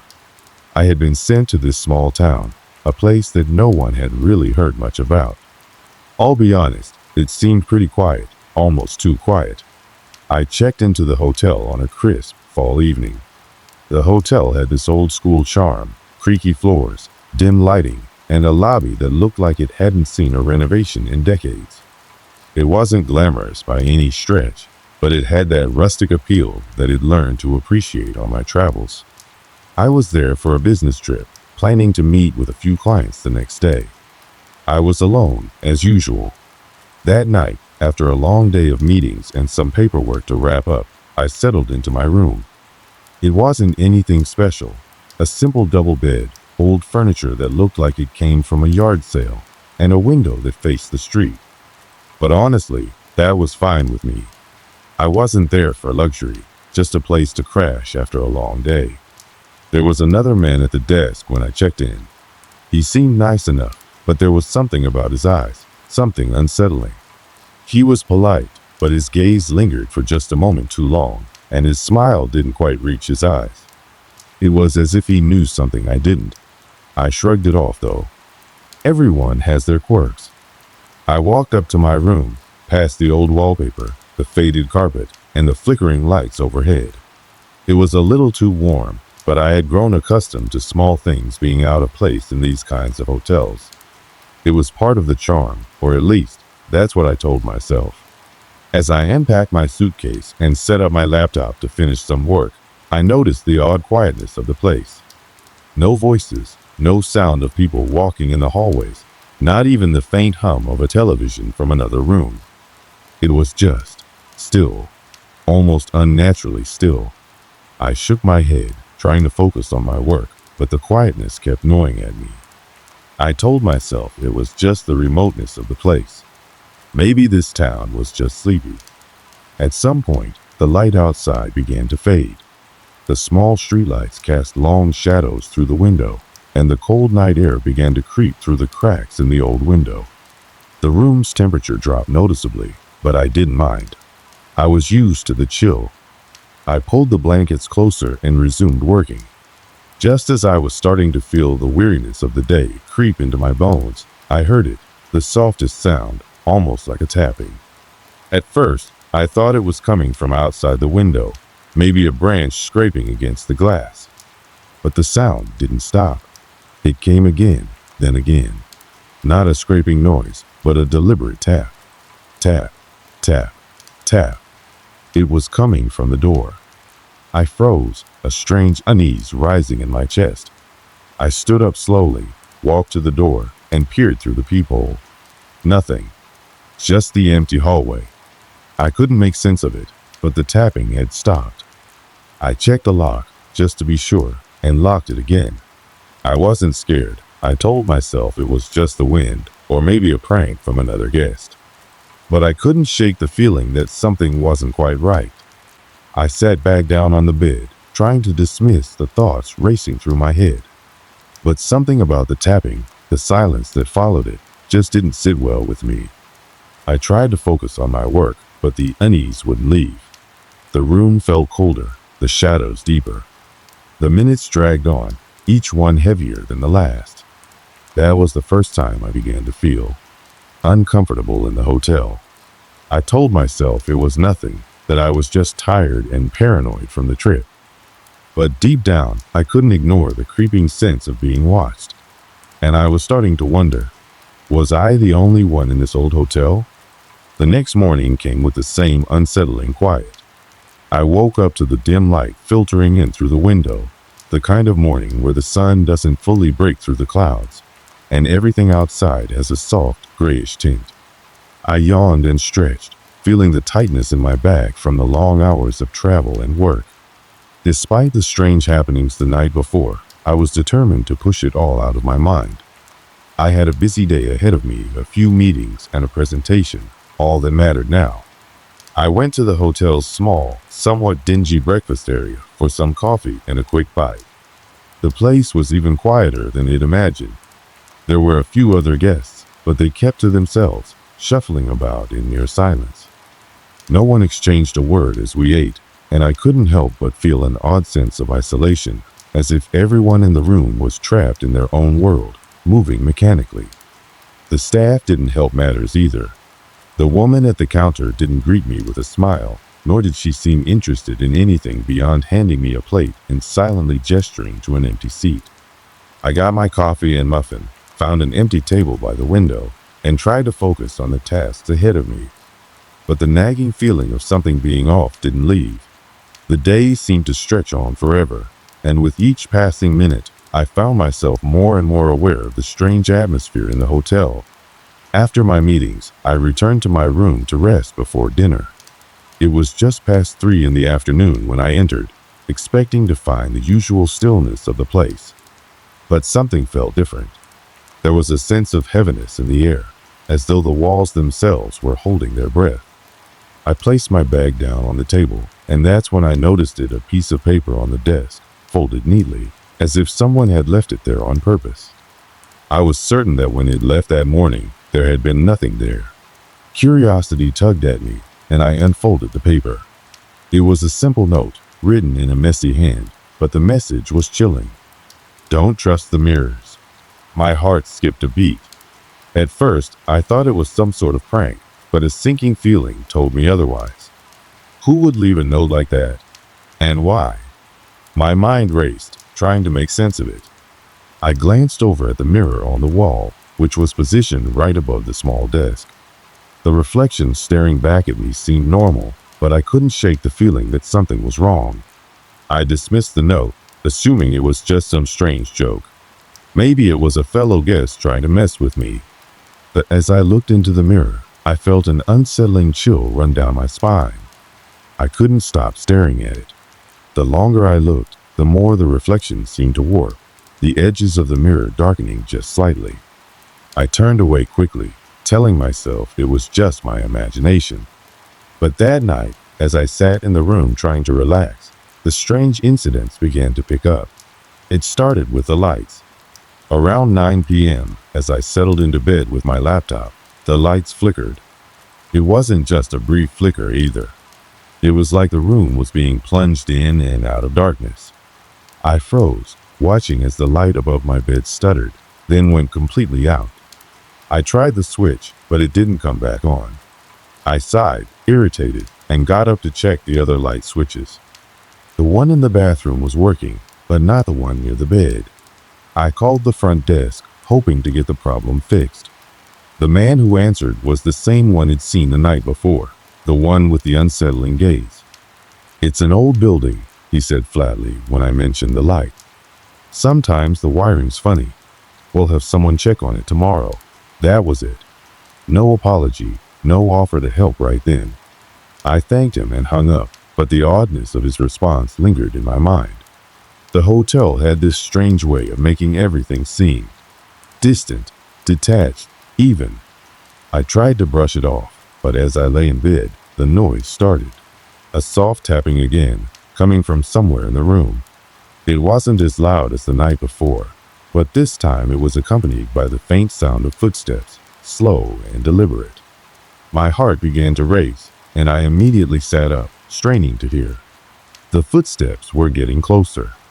I felt my pulse quicken as I held my breath, trying to convince myself it was just the building settling.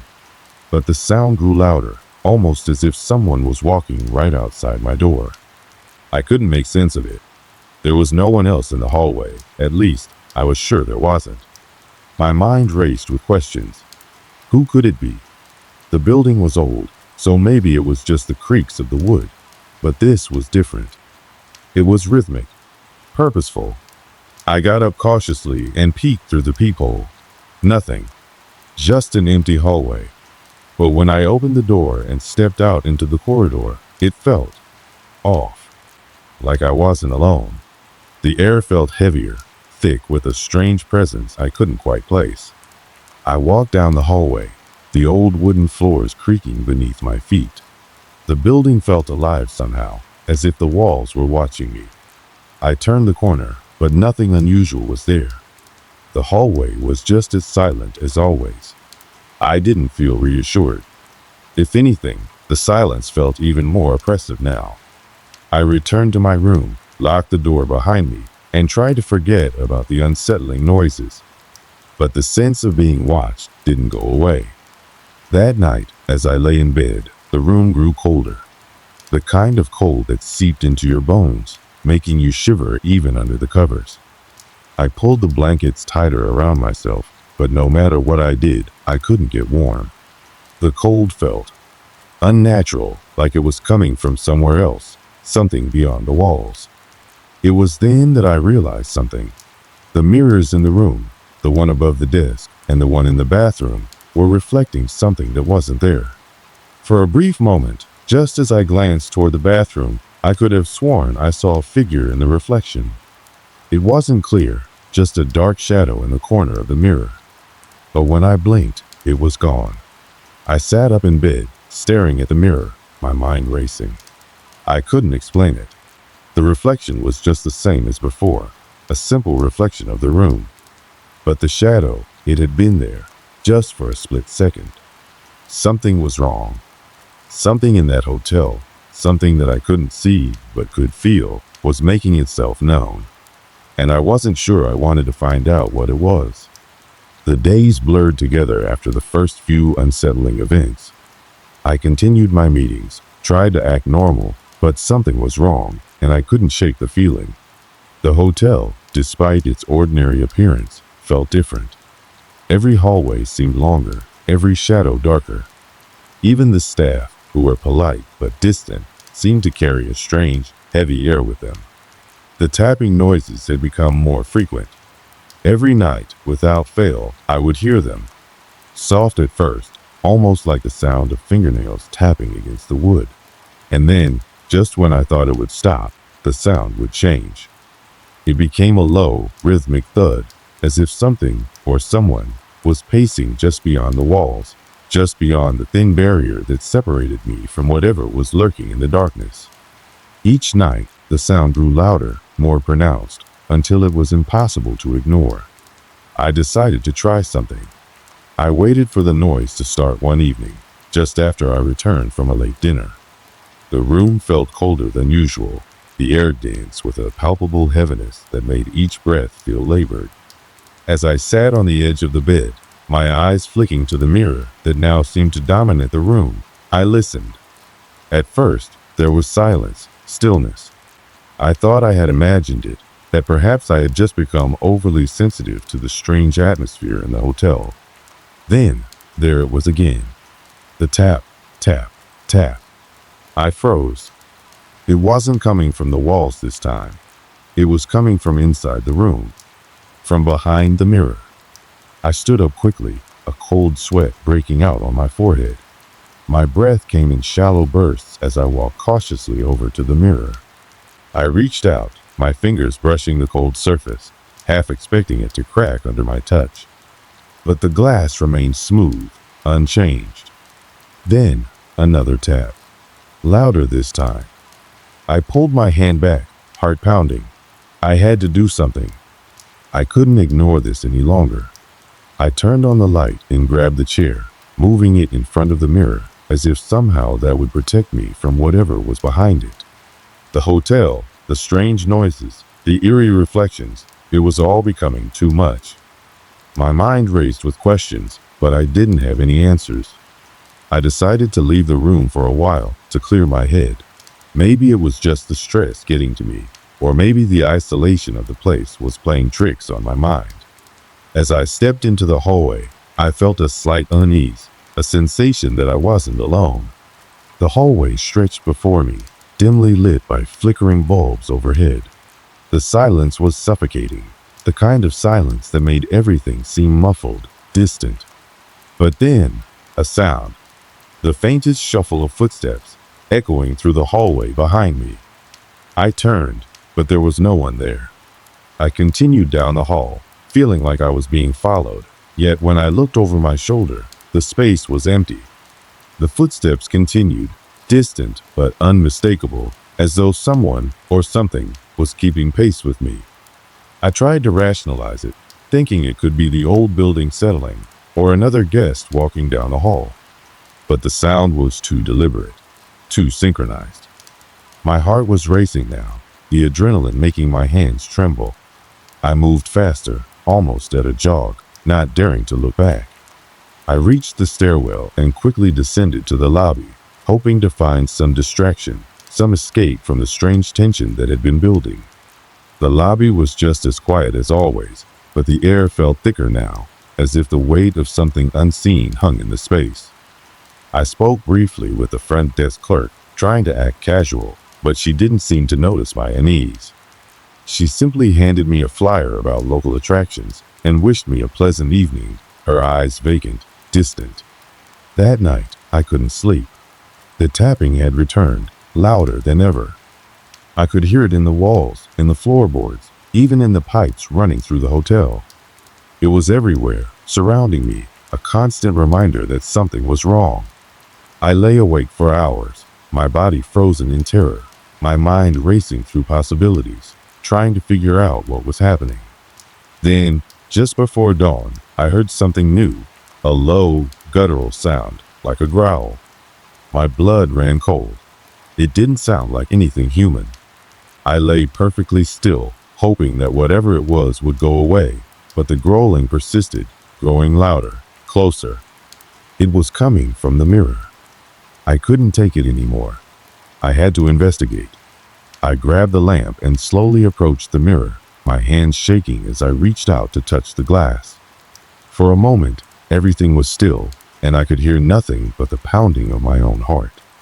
But then the air around me grew frigid, the temperature dropping so fast it felt like ice had been poured into the room. I felt a pressure on my chest, like something was pressing in on me, suffocating me.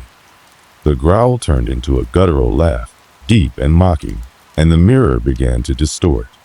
The reflection flickered, warping into something unrecognizable. I saw shapes, figures moving in the glass, shadows that didn't belong. It was as if the mirror was no longer reflecting the room, but a different place altogether. I backed away slowly, my breath coming in ragged gasps, the sense of dread overwhelming. What was happening to this place? What was it trying to show me? The next day, I tried to go about my routine, but the unease was impossible to shake. I had to figure out what was going on. There had to be an explanation, something logical. Maybe the hotel had a history, something I hadn't heard about. I decided to speak to the front desk clerk again, hoping to get more information. But when I approached the desk, she looked right through me, as if I wasn't even there. I cleared my throat, trying to get her attention, but it was no use. I waved my hand in front of her face, and she didn't react. Her eyes were glazed over, as if she were trapped in some trance. I left the desk and wandered through the hotel, determined to find out more. The building was old, and there were plenty of rooms and hallways that seemed to stretch endlessly. But as I wandered deeper into the hotel, something became clear. The layout was wrong. I knew I had passed the same hall 3 times. The same paintings, the same doors. Everything felt repetitive, like I was stuck in some loop I couldn't escape. I knew something was here, something I had to confront, but I didn't know if I was ready to face it. The terror had crept so deeply into my bones that every step I took felt heavier than the last. Every door, every mirror, every sound only deepened the mystery. And still, the tapping continued. The shadows followed me, even in the daylight. Would I find out what was behind it all? Or would I become yet another person lost to the hotel's twisted grip? The tension had been building, thread by thread, day after day, until it all snapped. I had spent countless nights in that hotel, each one more restless than the last, each moment more suffocating than the one before. The tapping, the growls, the shadows, they had all led up to this. My time had run out, and I knew it. I woke that night to a deafening silence, the kind that clung to the room like a heavy blanket. The tapping had stopped. In its place was something far worse, a sense of absolute stillness, as if the very air had been drained from the room. I sat up in bed, my body drenched in sweat, my heart racing in my chest. Something was wrong. I could feel it, a presence, something watching me, something waiting. I reached for my phone on the nightstand, desperate for some sort of connection to the outside world. The screen flickered as it powered up, and for a split second, I saw something on the reflection of the glass. A figure standing behind me. I spun around, but the room was empty, just as it had been when it lay down. The mirror, always the mirror, was once again the center of my attention. But this time, the reflection wasn't normal. It wasn't the room that stared back at me. I moved closer, my breath shallow as I watched. The reflection shifted. In the glass, a figure appeared, tall, impossibly tall, dressed in black. It was a shadow at first, but then the details began to emerge. Its face was nothing like a human's. It had no features, no eyes, just an empty, hollow void where a face should have been. The figure reached out toward the glass, its long fingers brushing the surface as if trying to touch me. I stepped back, gasping for air, but my body froze. I couldn't move. My legs refused to obey, and all I could do was stare as the figure's hand passed through the glass and reached toward me. Its fingers moved with unnatural precision, as though they were made of something far colder than flesh, far more solid than bone. I tried to scream, but the sound died in my throat, choked by the overwhelming presence that filled the room. My chest tightened as if the air itself had been sucked out, leaving me gasping for breath. The figure's hand stopped just inches from my face, and I could feel the cold radiating from it, colder than anything I had ever experienced. It wasn't just the temperature. It was as if the very essence of it was draining the warmth from my body. Then I heard it, the growl. It was no longer distant, no longer something in the background. It was here, inside the room, vibrating in the walls, the floor, the air itself. The sound was guttural, low, a terrifying growl that seemed to emanate from the figure. And it spoke, or at least I think it spoke. The voice that came from it was not human. It was distorted, hollow, like something from the depths of a nightmare. "You shouldn't have come," it rasped, its voice reverberating in my skull, sending shivers down my spine. I wanted to run, to escape, but my feet were rooted to the floor. I couldn't look away. The mirror had me in its grip, and I was drawn to the figure in a way I couldn't explain. It was as if I were in a trance, locked in place by the force of its gaze, even though it had no eyes.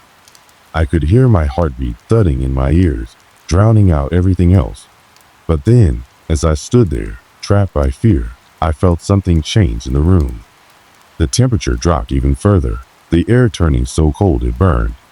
The mirror began to crack, a single line forming down the center, slowly splitting as if the glass itself was breaking under the pressure of something trying to escape. The figure began to move, its hands reaching through the cracks in the mirror, its body shifting as if it were no longer bound by the glass. It was coming through, step by slow step, its limbs stretching impossibly long, its form warping with each movement. I could see the dark void where its face should have been, feel the oppressive weight of its presence, growing stronger with each passing second. I stumbled backward, my hands scrambling for anything to hold onto, anything that could anchor me in this nightmare. The bed frame was the only thing close, and I grabbed onto it, clutching it for dear life. But it didn't help. The figure's hand reached out, passing through the air like it was nothing, and I felt an icy grip seize my wrist. I gasped, my whole body seizing as I was pulled toward the mirror, toward the figure that now loomed in front of me, its form stretching and distorting in a way that no human being could. The cold was unbearable, a freezing darkness that seemed to seep into my very soul. "Too late," the figure whispered, its voice echoing in my mind. And then it pulled me forward. Everything went black. I woke up hours later, or maybe it was days, I couldn't tell. My body ached, my mind foggy and disoriented. I was no longer in my room. I was lying on the floor of what looked like an old, abandoned part of the hotel. The walls were cracked and stained, the air thick with dust. I tried to stand, but my legs gave out beneath me, and I fell back to the floor with a thud. The silence was deafening, the kind of silence that makes you feel like you're drowning in it. But then, from somewhere in the distance, I heard a faint sound, a tap, tap, tap. I froze. The tapping, that same rhythm I had heard countless times, but now it was louder, clearer, and it was coming from somewhere in the dark, from somewhere beyond the walls. And then I realized there was no way out. The hotel had claimed me, and I wasn't the first. As the tapping grew louder, closer, I understood the terrible truth. The hotel wasn't just haunted by a single spirit, but by many. The mirror, the figure, everything was a part of a much bigger, much darker reality than I could have ever imagined. And I was now trapped within it, just like the others who had come before me. The walls seemed to close in, the air growing thick with the oppressive weight of the hotel's curse. There was no escape. I had become just another part of its endless, haunted history. The cold gripped me harder than before. Each breath I took an effort, each movement a battle. The walls around me felt as if they were closing in, pushing against my chest, suffocating me. My mind raced, searching for any possible escape, any way out of this nightmare. But the more I thought, the more I realized there was no way out. The hotel had me, and it had claimed others long before me. I tried to stand, but my legs shook beneath me, weak from the terror that had gripped me. I was disoriented, unsure of how much time had passed since the moment the figure had pulled me into the darkness. The dim light from a nearby broken window filtered in, casting eerie shadows on the walls that seemed to shift as if they were alive, watching me. I could hear the tapping again, louder now, closer, as though something was moving through the darkness toward me. Fear surged in my chest, but I forced myself to push it down. I had to focus. There had to be a way out, a way to escape whatever this was. My eyes scanned the room, searching for anything that might help me, anything that could be my ticket to freedom. And then I saw it. In the corner of the room, half hidden by dust and debris, stood an old wooden door. It looked different from the others I had seen in the hotel. It wasn't just a door, it was an escape, a promise of something that wasn't a part of the oppressive nightmare that had consumed me. Without thinking, I stumbled toward it, my heart racing in my chest, the tapping growing louder with every step I took. It was as if something, or someone, was right behind me, following me, urging me forward. I reached the door, my hand trembling as I gripped the handle. It was cold, almost freezing to the touch, but I didn't care. I twisted the handle and pushed the door open with all my strength. The creaking of the door was deafening, a sound that seemed to echo through the room and into the hall beyond. I didn't pause to look back. I couldn't. I just ran. The hall was dim, bathed in shadows that seemed to stretch and twist as if they had a life of their own. The walls were cracked, peeling, covered in grime that made the air smell thick, stale. I didn't know where I was going, but I didn't care. I had to get out. I had to escape before whatever was following me caught up. I ran down the hall, my footsteps echoing against the cold stone floors. The tapping had stopped for a moment, but I knew it was still there, lurking, just beyond my reach. The hotel wasn't going to let me go that easily. As I rounded a corner, I caught a glimpse of someone, standing at the end of the hall. The figure was tall, shadowy, its features indistinguishable in the dim light. I froze, my heart pounding in my chest. The figure took a step forward, and I bolted. I ran faster than I ever thought possible, my lungs burning, my legs screaming in protest, but I couldn't stop. I wouldn't stop. Not now. Not when I was so close. I had to find a way out of this place, had to escape before the hotel swallowed me whole like it had done with so many others. I stumbled into another room, this one smaller, colder. There was a window on the far wall, and through it I could see the faint glow of the outside world. The streetlights flickered in the distance, a promise of freedom, a promise of life beyond the hotel's cursed walls. I ran to the window, my fingers fumbling with the lock. My heart was racing, my breath shallow, but I refused to give up. Finally, the window creaked open, and I crawled through it, pushing my body into the night air. The cool breeze hit my face, and for the first time in what felt like an eternity, I could breathe. I was outside. I was free. But even as I stood there, looking back at the hotel, I couldn't shake the feeling that I hadn't truly escaped. The tapping, the shadows, the figure, it was all still with me. The hotel was still there, looming, waiting for the next victim. I knew that I hadn't seen the last of it. But for now, I was free, and that was enough. As I walked away from the hotel, I couldn't help but feel a strange sense of dread in the pit of my stomach. I had escaped, yes, but the hotel was not done with me. I could feel its presence, like a dark cloud hanging over me, waiting to descend again. The nightmare wasn't over. And as I looked up at the sky, I realized that some places, some things, never truly let go. The hotel had been just the beginning. The night air was still, too still. I stood there on the edge of the hotel's crumbling parking lot, staring at the building that had almost consumed me. The wind had died down, and the streetlights flickered like dying embers in the dark. I should have felt relief, should have felt something like freedom, but I didn't. It wasn't over. I walked away, each step heavy, as if the ground beneath my feet was reluctant to let me go. My mind refused to stop racing. What had I just experienced? What had I witnessed within those walls? The shadows, the whispers. No, it wasn't whispers. It was something else, something much darker. The terror that gripped me was still fresh, still real. The feeling of being hunted, pursued by something that wasn't quite human, hadn't faded. I reached the edge of the parking lot and looked back one last time. The hotel loomed in the distance, a twisted silhouette against the night sky. The windows were dark, and for a moment, it seemed like the building was watching me, waiting, as if it knew I wasn't really free. The thoughts that ran through my mind were not comforting. It escaped, yes, but I wasn't the first. I wasn't the first person to walk out of there, only to feel the hotel's grip tighten around their soul long after they'd left. The thing about a place like that is, it doesn't let go. Not really.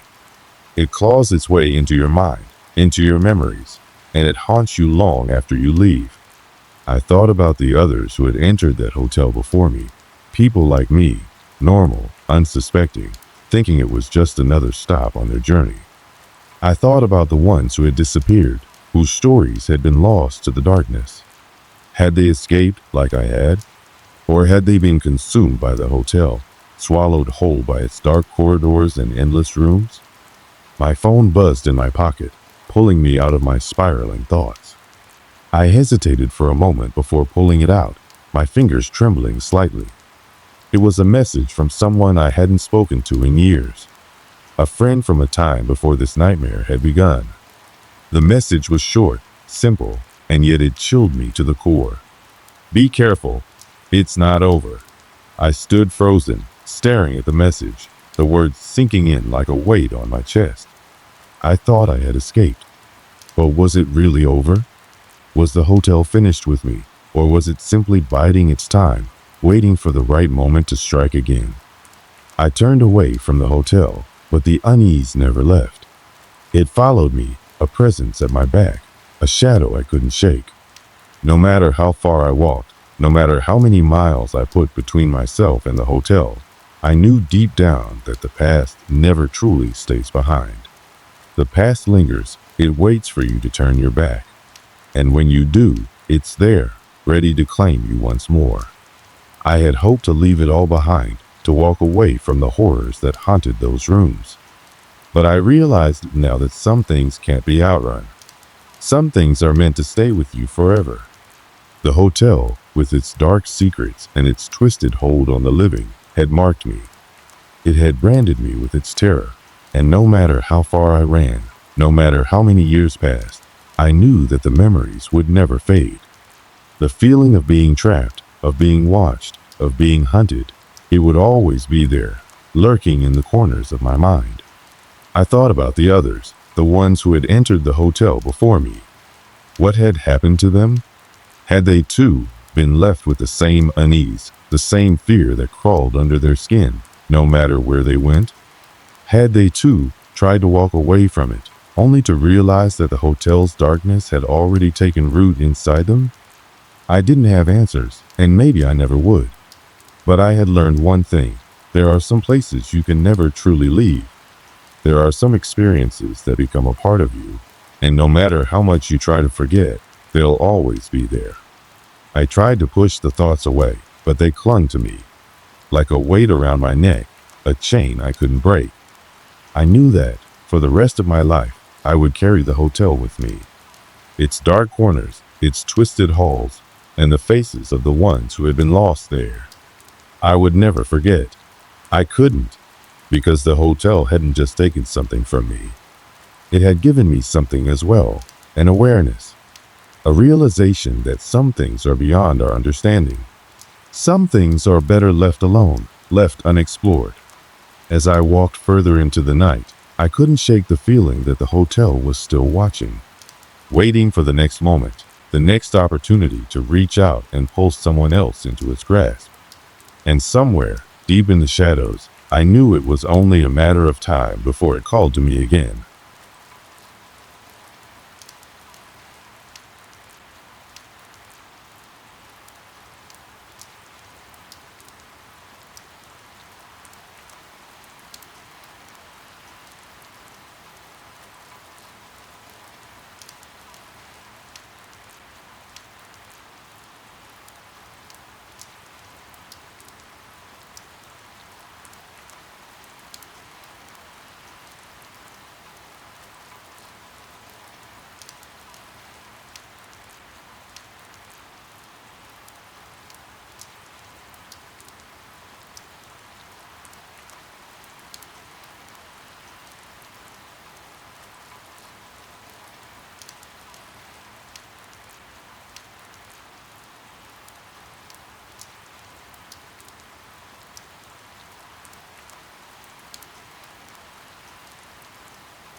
This was about 2 years ago when I was working as a lighthouse keeper.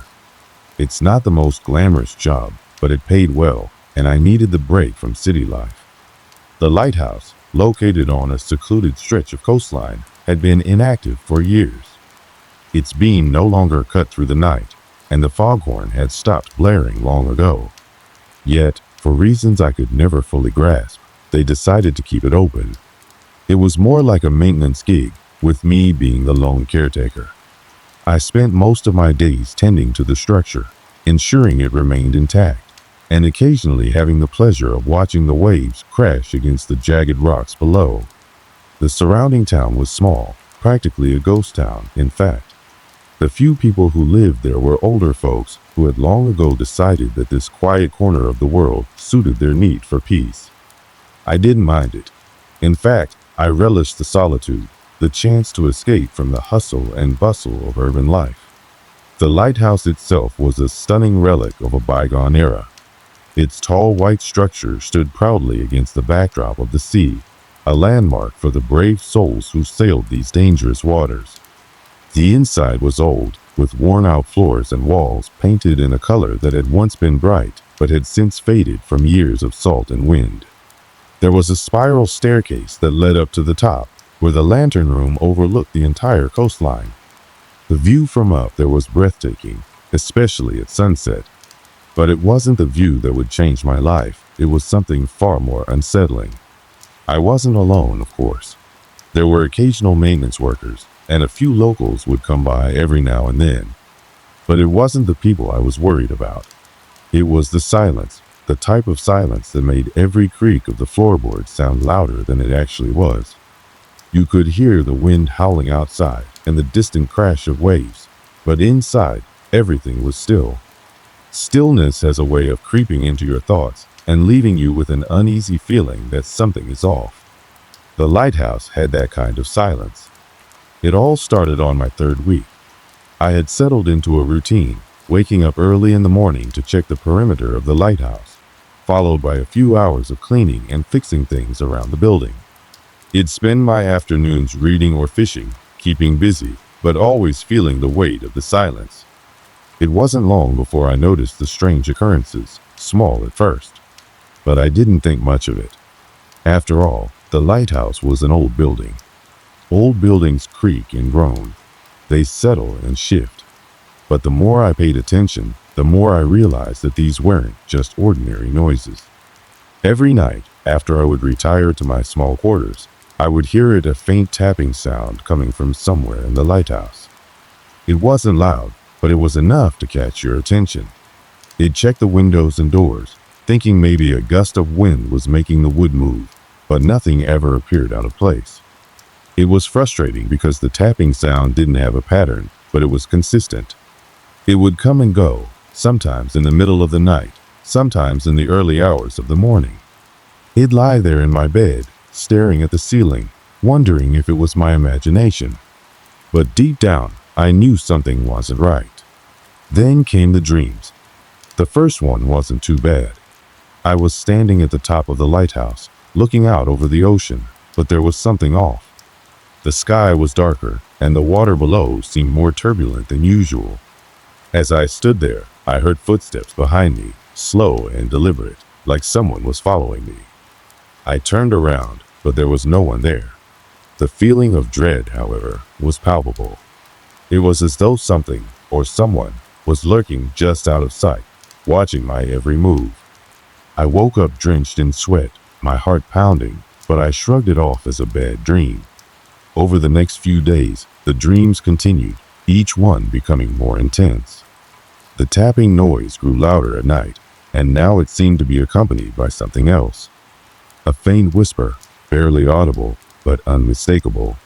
It felt like someone was standing right next to me, speaking in a language I didn't understand. But the words were too soft, too far away to decipher. I remember feeling an overwhelming sense of dread, like I wasn't supposed to be there. At first, I tried to convince myself it was all in my head. I wasn't used to being so isolated, and the stress of the job was starting to wear on me. But then, one evening, as I was sitting in the small kitchen area, I noticed something I hadn't before. A shadow. It wasn't the shadow of anything in particular. No furniture or people. It was just a shape. It moved across the wall and disappeared as quickly as it appeared. I stood up, heart racing, and quickly checked the hallway outside. But there was nothing. The shadow had vanished. I'd seen enough horror films to know that these kinds of things didn't happen by accident. At first, I thought it could be my mind playing tricks on me.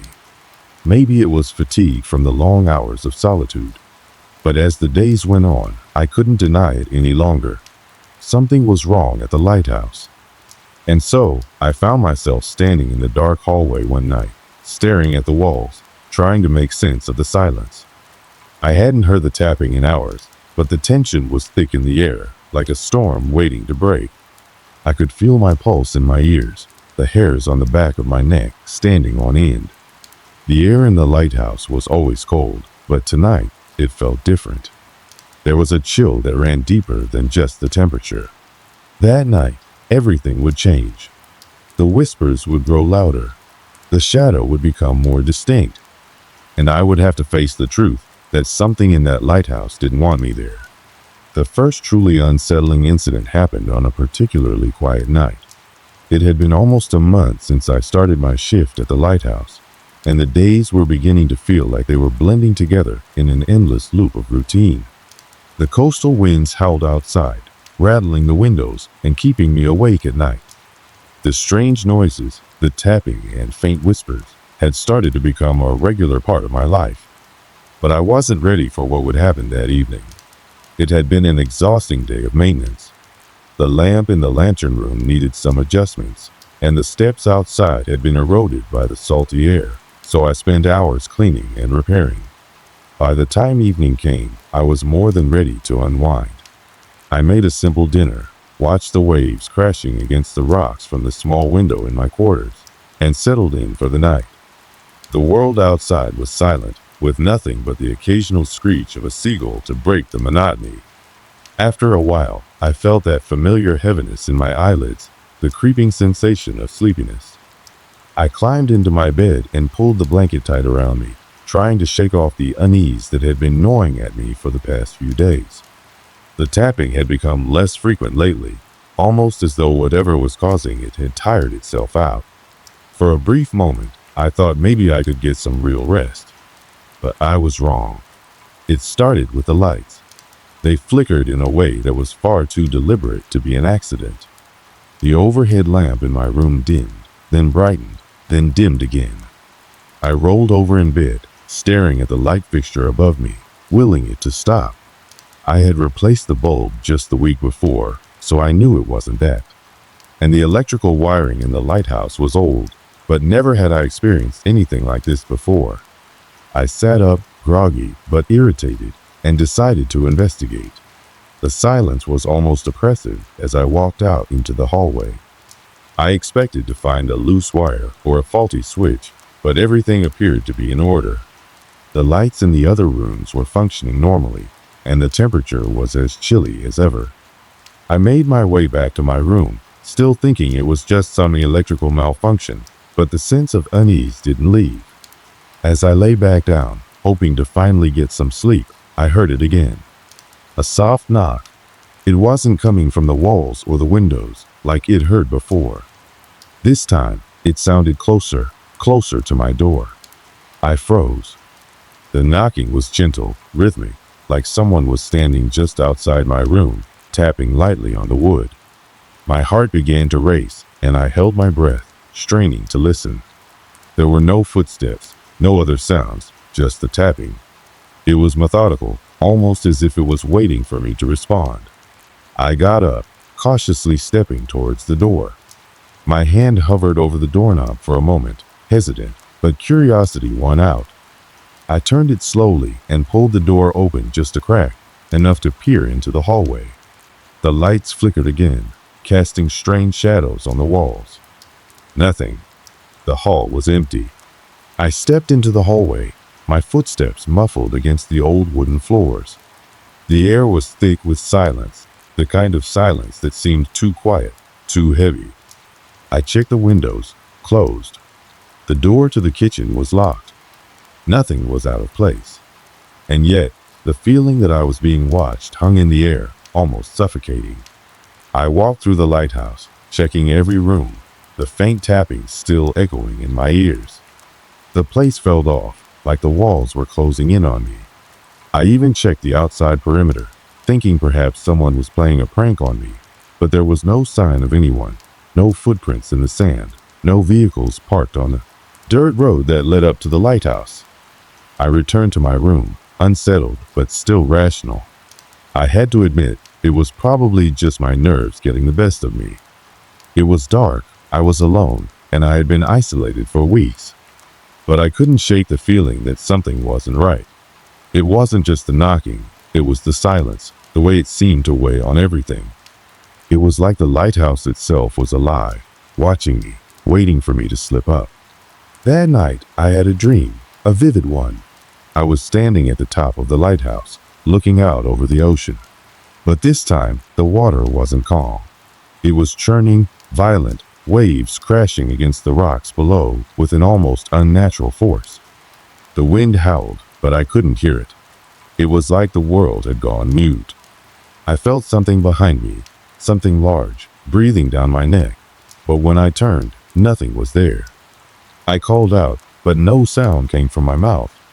Then, the tapping started again, only this time it was deafening. It echoed through my skull, coming from all directions. I covered my ears, trying to block it out, but it only grew louder. I turned and saw something move in the corner of my vision, shadows shifting unnaturally. I wanted to run, but my feet wouldn't move. It felt like the air itself was pressing down on me, suffocating me, making it impossible to breathe. I woke up in a cold sweat, gasping for air, my heart pounding in my chest. The dream lingered with me long after I had shaken off the remnants of sleep. But the tapping was still there, faint, but real.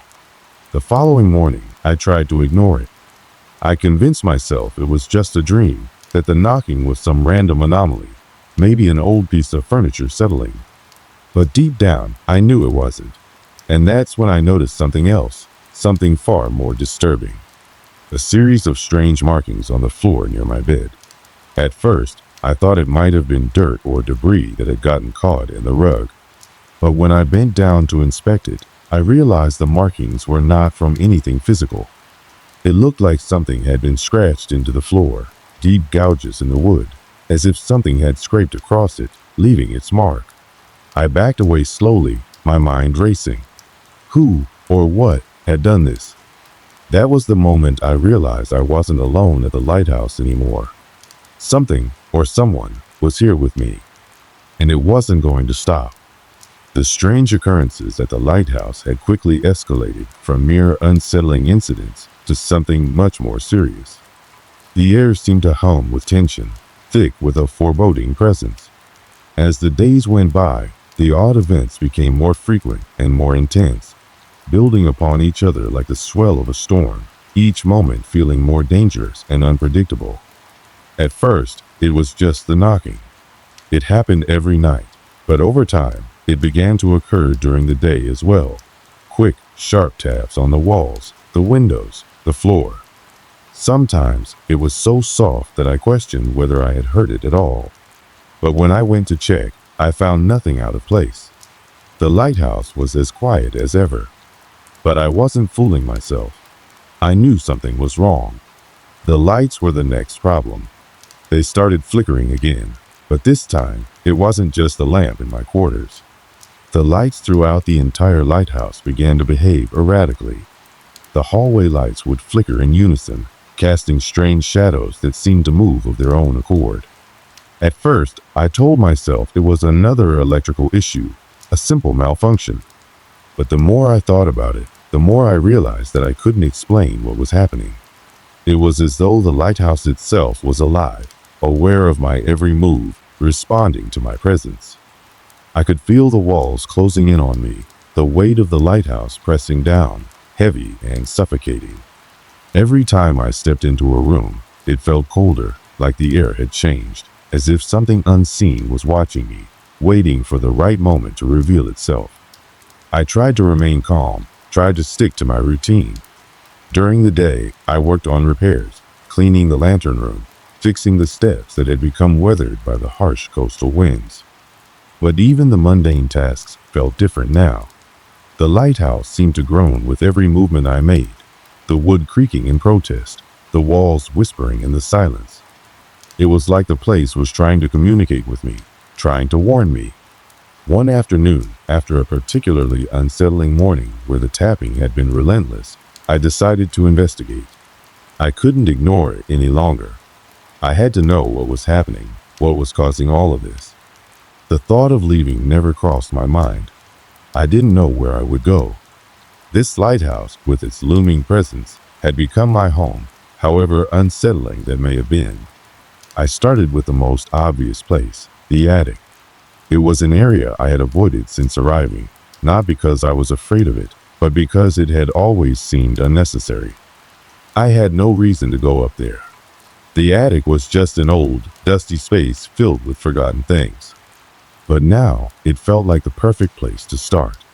Perhaps something had been hidden up there, something that explained the strange occurrences. The attic was colder than the rest of the lighthouse. It smelled musty, the scent of old wood and mildew mixing with the salty tang of the sea air that seeped through the cracks. I used the creaky stairs to make my way up, the sound echoing in the empty space. As I reached the top, I flicked on the light switch, but nothing happened. The bulb was out. I was used to the lighthouse's inconsistent lighting by now, so I wasn't too concerned. I pulled out my flashlight and scanned the room. The attic was exactly as I remembered it, dim and cluttered with old furniture, boxes, and unused equipment. But something caught my eye. A large, ornate mirror stood against the far wall, covered in a dusty cloth. I couldn't recall ever seeing it before. It was out of place, like it had been left there for a reason. I hesitated, my pulse quickening. Something about it didn't sit right with me. I slowly approached the mirror, my footsteps muffled by the dust-covered floorboards. The mirror's frame was intricate, carved with strange symbols and patterns I couldn't quite make out in the dim light. The cloth was thick, almost too thick, as if it had been placed there deliberately to hide the mirror from view. My hand trembled as I reached for it, pulling it away from the glass. The moment I uncovered the mirror, the temperature in the attic dropped even further.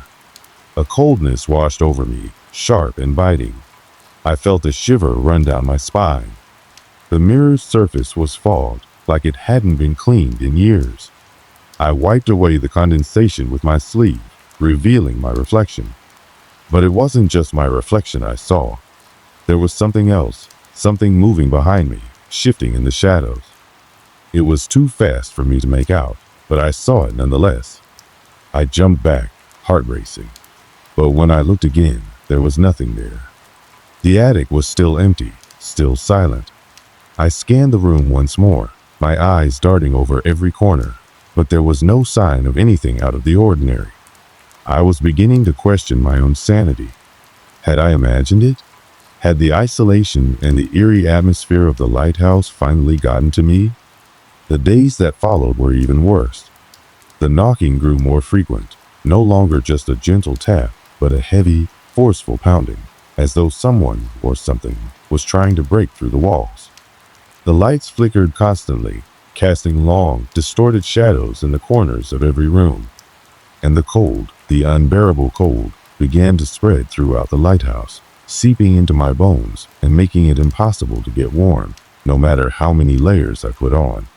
I had to get to the bottom of this. There was no other choice. I couldn't continue to live like this, unsure of what was happening, afraid of my own reflection, unable to trust my senses. I decided to return to the attic. Maybe there was something I had missed, something important that could explain everything. But this time, I wasn't going alone.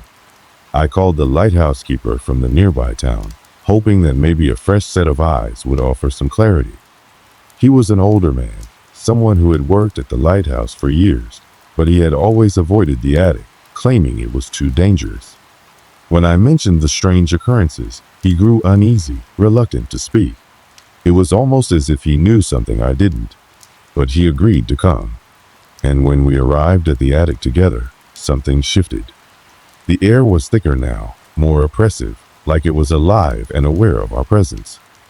As we climbed the stairs, the lights flickered again, this time far more violently, as if something was trying to keep us from going up there. We reached the attic, and he immediately stopped, his eyes scanning the room. His face grew pale, and I could see the fear creeping into his expression. I felt the hairs on the back of my neck stand up. "What is it?" I asked, my voice barely above a whisper. He didn't answer at first. He just stared at the mirror. The same ornate mirror I had uncovered weeks ago. But this time, it wasn't covered with a cloth. It stood exposed in the middle of the room, gleaming in the dim light, as though waiting for us. "What's wrong with the mirror?" I asked again, the words catching in my throat. The keeper's hands trembled as he approached, his face twisted with a mixture of fear and disbelief. "You shouldn't have touched it," he muttered under his breath. "You've opened it." And in that moment, I understood that the knocking, the cold, the shadows, it was all because of that mirror.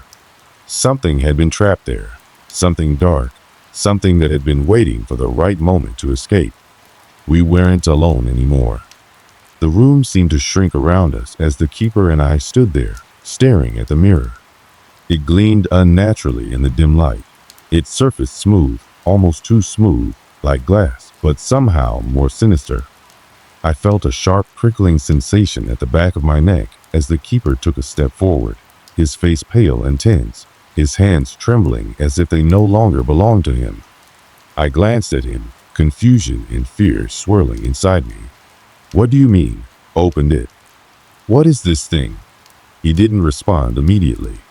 Instead, his eyes were locked on the mirror, his gaze fixed in a way that made me uneasy.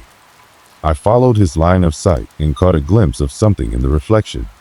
At first, I couldn't make it out. It was just the clutter of the attic, the old boxes and furniture, the cold, lifeless walls.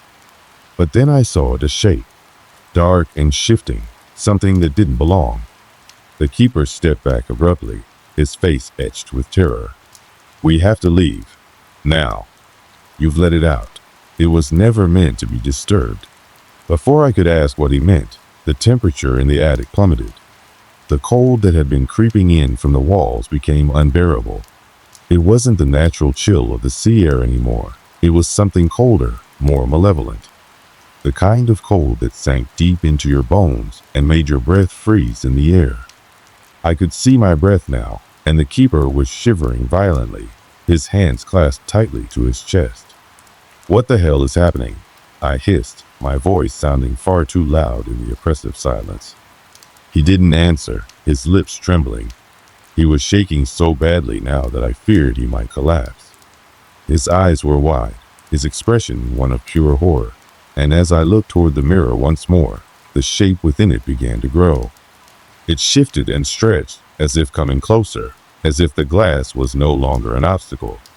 The shadow behind me seemed to ripple, bending and distorting, like something trying to escape. I turned around in a panic. The room was the same, stale and still, but the air felt heavier. It was as if the very space we occupied was warping, slowly losing its shape, as if the walls were melting into the darkness. The attic, the lighthouse, nothing seemed real anymore. I glanced back at the keeper, who was now backing away slowly, his legs shaking. He seemed to be pleading with me, but his words were lost in the sudden, deafening noise, the sound of the wind picking up outside. The rattling of the windows began to intensify, and then, through the chaos of the storm, I heard something else. A sound like the scraping of metal, harsh and grating, dragging across stone. The keeper turned toward me, his face contorted with a desperate, terrified expression. "It's coming for us," he gasped. "We need to get out of here now."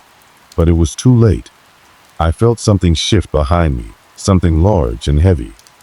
The room felt like it was vibrating, a strange hum filling the air.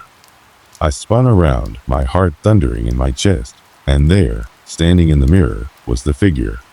Not a shadow anymore. No, it was fully formed. A tall, gaunt figure, its limbs too long, its face shrouded in darkness. The only thing visible were two glowing eyes, empty, soulless eyes that glared back at me, watching, waiting. I froze, paralyzed by the intense fear that washed over me. My body felt numb, as though the terror had stripped me of the ability to move. But then the figure in the mirror stepped forward. I swear, for a split second, I felt its presence in the room with me. The air grew thick, and the shadow seemed to reach out, stretching its long arms toward me. The keeper screamed, stumbling backward, but I couldn't take my eyes off the mirror. I couldn't move. I couldn't breathe. The figure's mouth opened, and a sound echoed from the mirror. No, not a sound, a voice. But it wasn't a voice in the traditional sense.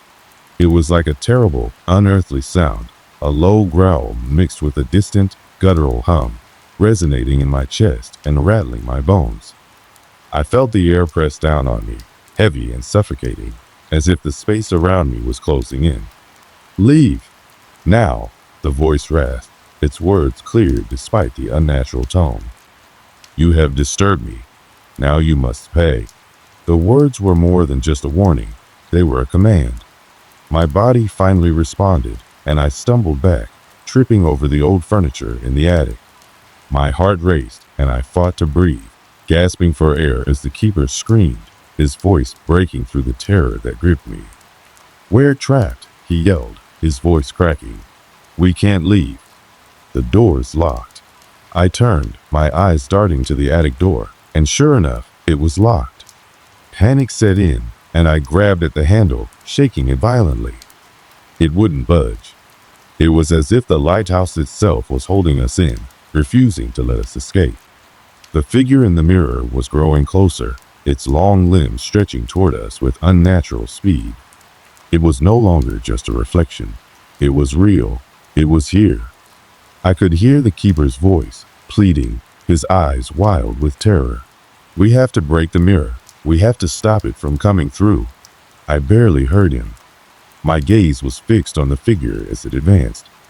I had no idea how it was happening, but I knew I had to do something, anything, to stop it. My hand shook as I reached for the heavy tool on the workbench nearby. It was a hammer, rusted and weathered, but it would have to do. I swung it at the mirror with all the strength I could muster, my arms burning with effort. The glass shattered with a deafening crash, sending shards flying in every direction. But the figure didn't disappear. Instead, it screamed, an inhuman, ear-piercing sound that rattled my bones. The air seemed to throb with energy, and I felt the force of the scream slam into me like a wave. I stumbled back, my vision spinning as the world around me seemed to distort. The keeper was on the floor now, clutching his ears, his face contorted in pain. I tried to reach him, but the world was spinning too fast, the force of the scream pulling at me, pushing me further into the darkness. I couldn't hold on.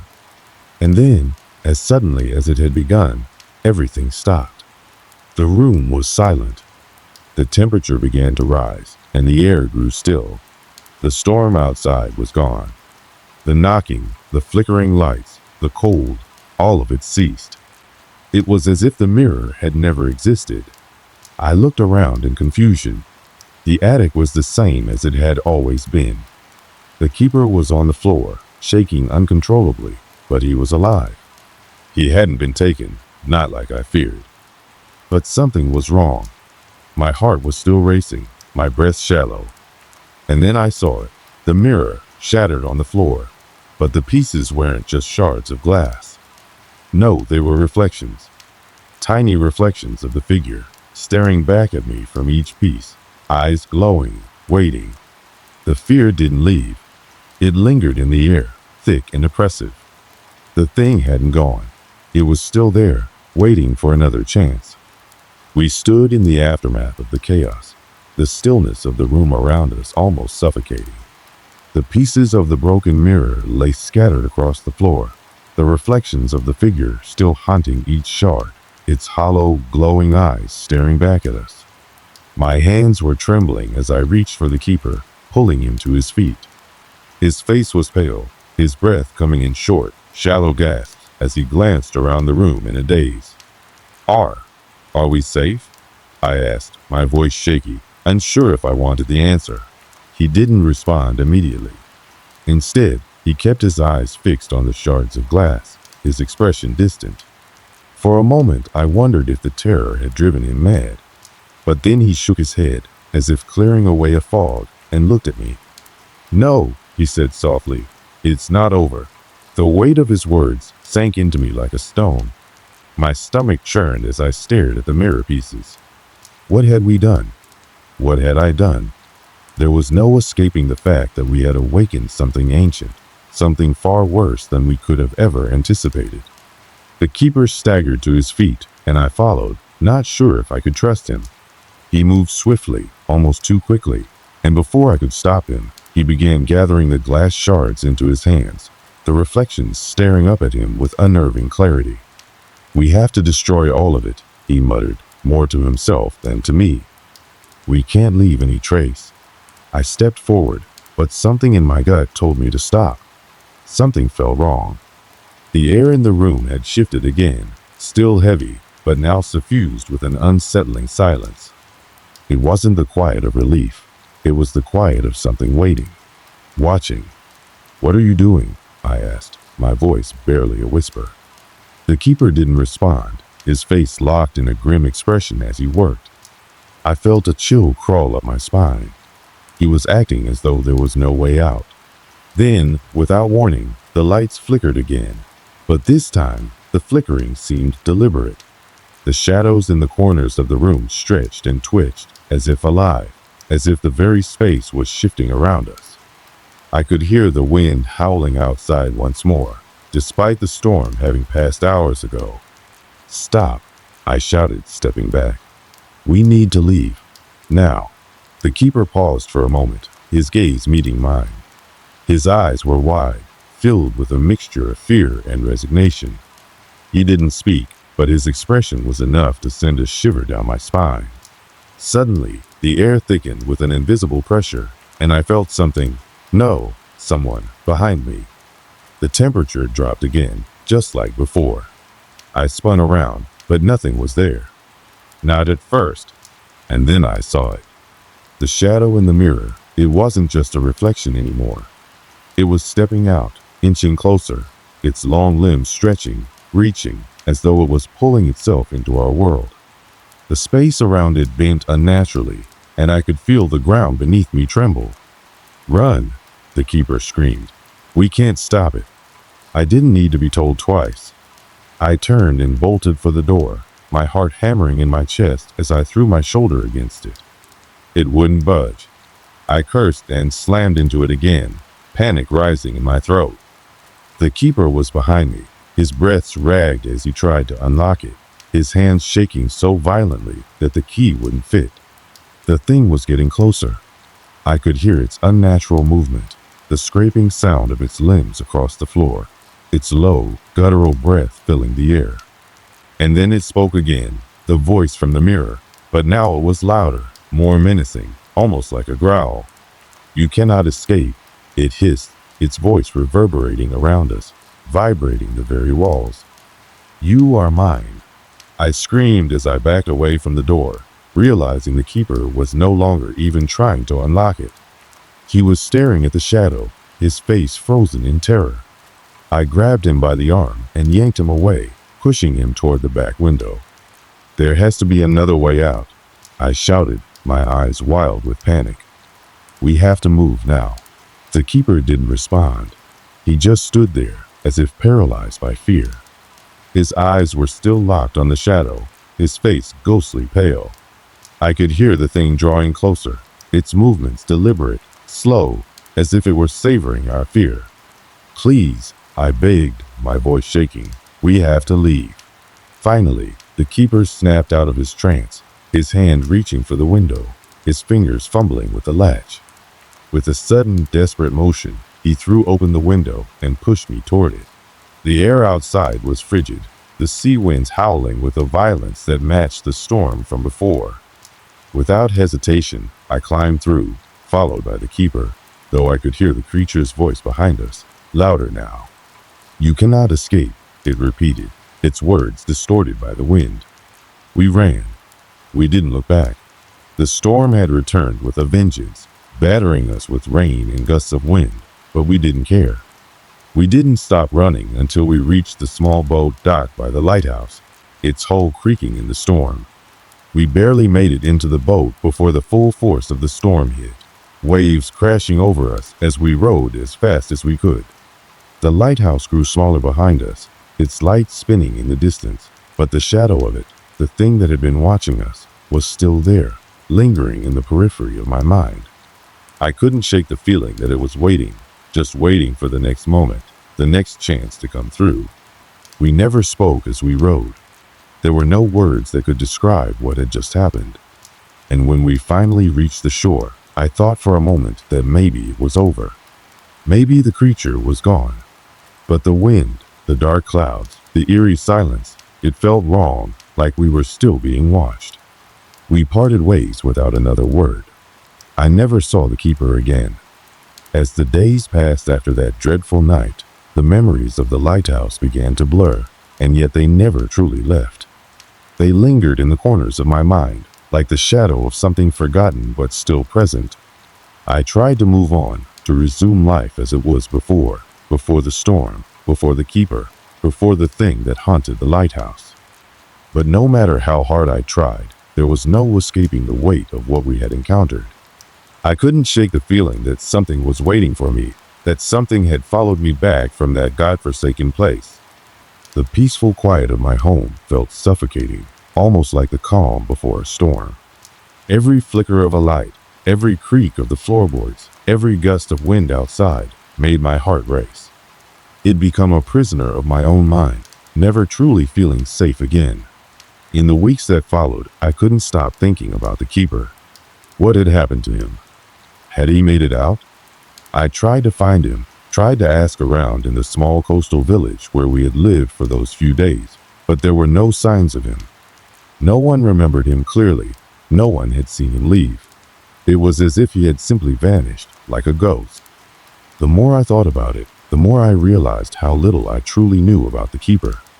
He had been a stranger, someone with a desperate urgency in his eyes, someone who seemed like he had seen the horrors of the lighthouse before. I had trusted him, but in the end, he was just as lost as I was. Perhaps even more so. He had been driven by a need to destroy the mirror, to rid the world of whatever cursed thing it contained. But what had he known? What had he done before that led him to be so fearful of it? I spent long nights lying awake, staring at the ceiling, trying to make sense of it all.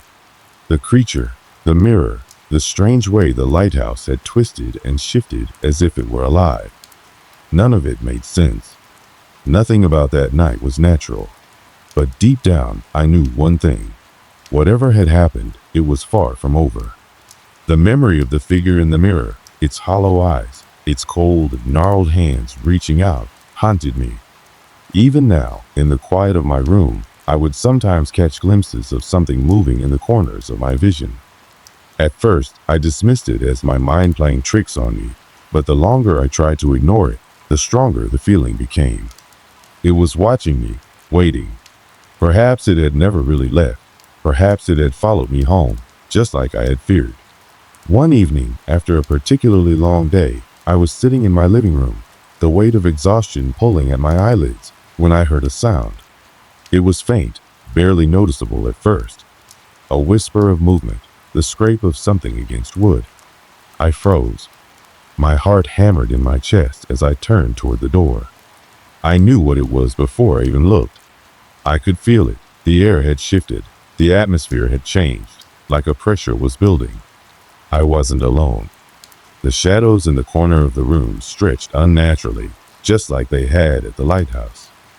I stood up slowly, my breath caught in my throat. It couldn't be. It was just my mind, playing tricks on me again. But then I saw it. There, standing in the doorway of my living room, was the keeper. His face was pale, his eyes hollow, like something was missing inside him. The same fear I had seen in his eyes that night was there again, only this time it was worse. There was no warmth in his gaze, no recognition.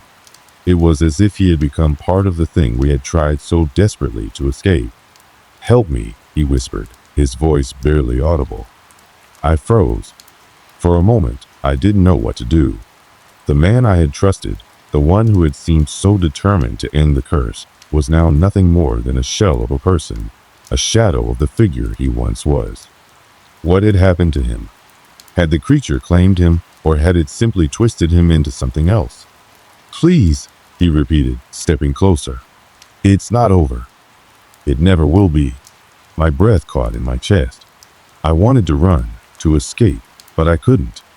My feet were glued to the floor, my body paralyzed by fear. And then, just like that, he was gone. The door slammed shut, the room falling back into darkness. For a long moment, I stood there, motionless, unsure if I had imagined it all. The room was silent, and yet I could feel it, the presence of something watching, something waiting. It was then that I understood. The creature, the mirror, the keeper, it was all connected. We hadn't just stumbled upon the lighthouse by accident. We had been drawn to it, to the thing that had been sealed away for so long. And now it wasn't going to let us go. It would follow us, always. There was no escape. I don't know how much time passed before I managed to move.